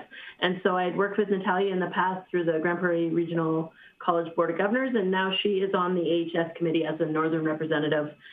So she was wanting an update because she had read a fair amount of letters and information that we had been discussing about AHS. So I offered to send her our letters and offered to include her as we go forward if any communication with AHS. So she was up to date and would have an opportunity to advocate for us at the AHS board table. I brought greetings this weekend to the Grande Prairie Lions annual multi-district convention. It was scheduled to be in Grande Prairie this year. It ended up being a virtual event, but I was able to bring greetings and stay on their call for a while. So thank you for that opportunity to the Lions. And then after that, as mentioned, I went to the GP Grows Distribution Center. I wanted to give a shout out to administration, Michelle Gardner and the various teams, transportation and GIS, that were part of it. I know on Saturday, the numbers were not as large as Friday, and I understand they learned from the traffic flow concerns from Friday. Saturday was super slick, and we, when I left, there was only about 100 seed packs left, so I'm hoping they got them out. The comments I'm hearing and seeing, people were extremely thankful for this opportunity, so big thank you to administration for the work that they put into this. We talked about maybe next year, if we're able to, wouldn't it be great to have, kids being able to come and plant something in person? There's so many opportunities we could do at that event. So thank you to Michelle and the many other departments that were part of that. And with that, that is my report. So I will call this meeting adjourned. Thank you, everyone. Have a good evening. Thank you, Your Worship. Thank you, Administration, Council. Thank everyone.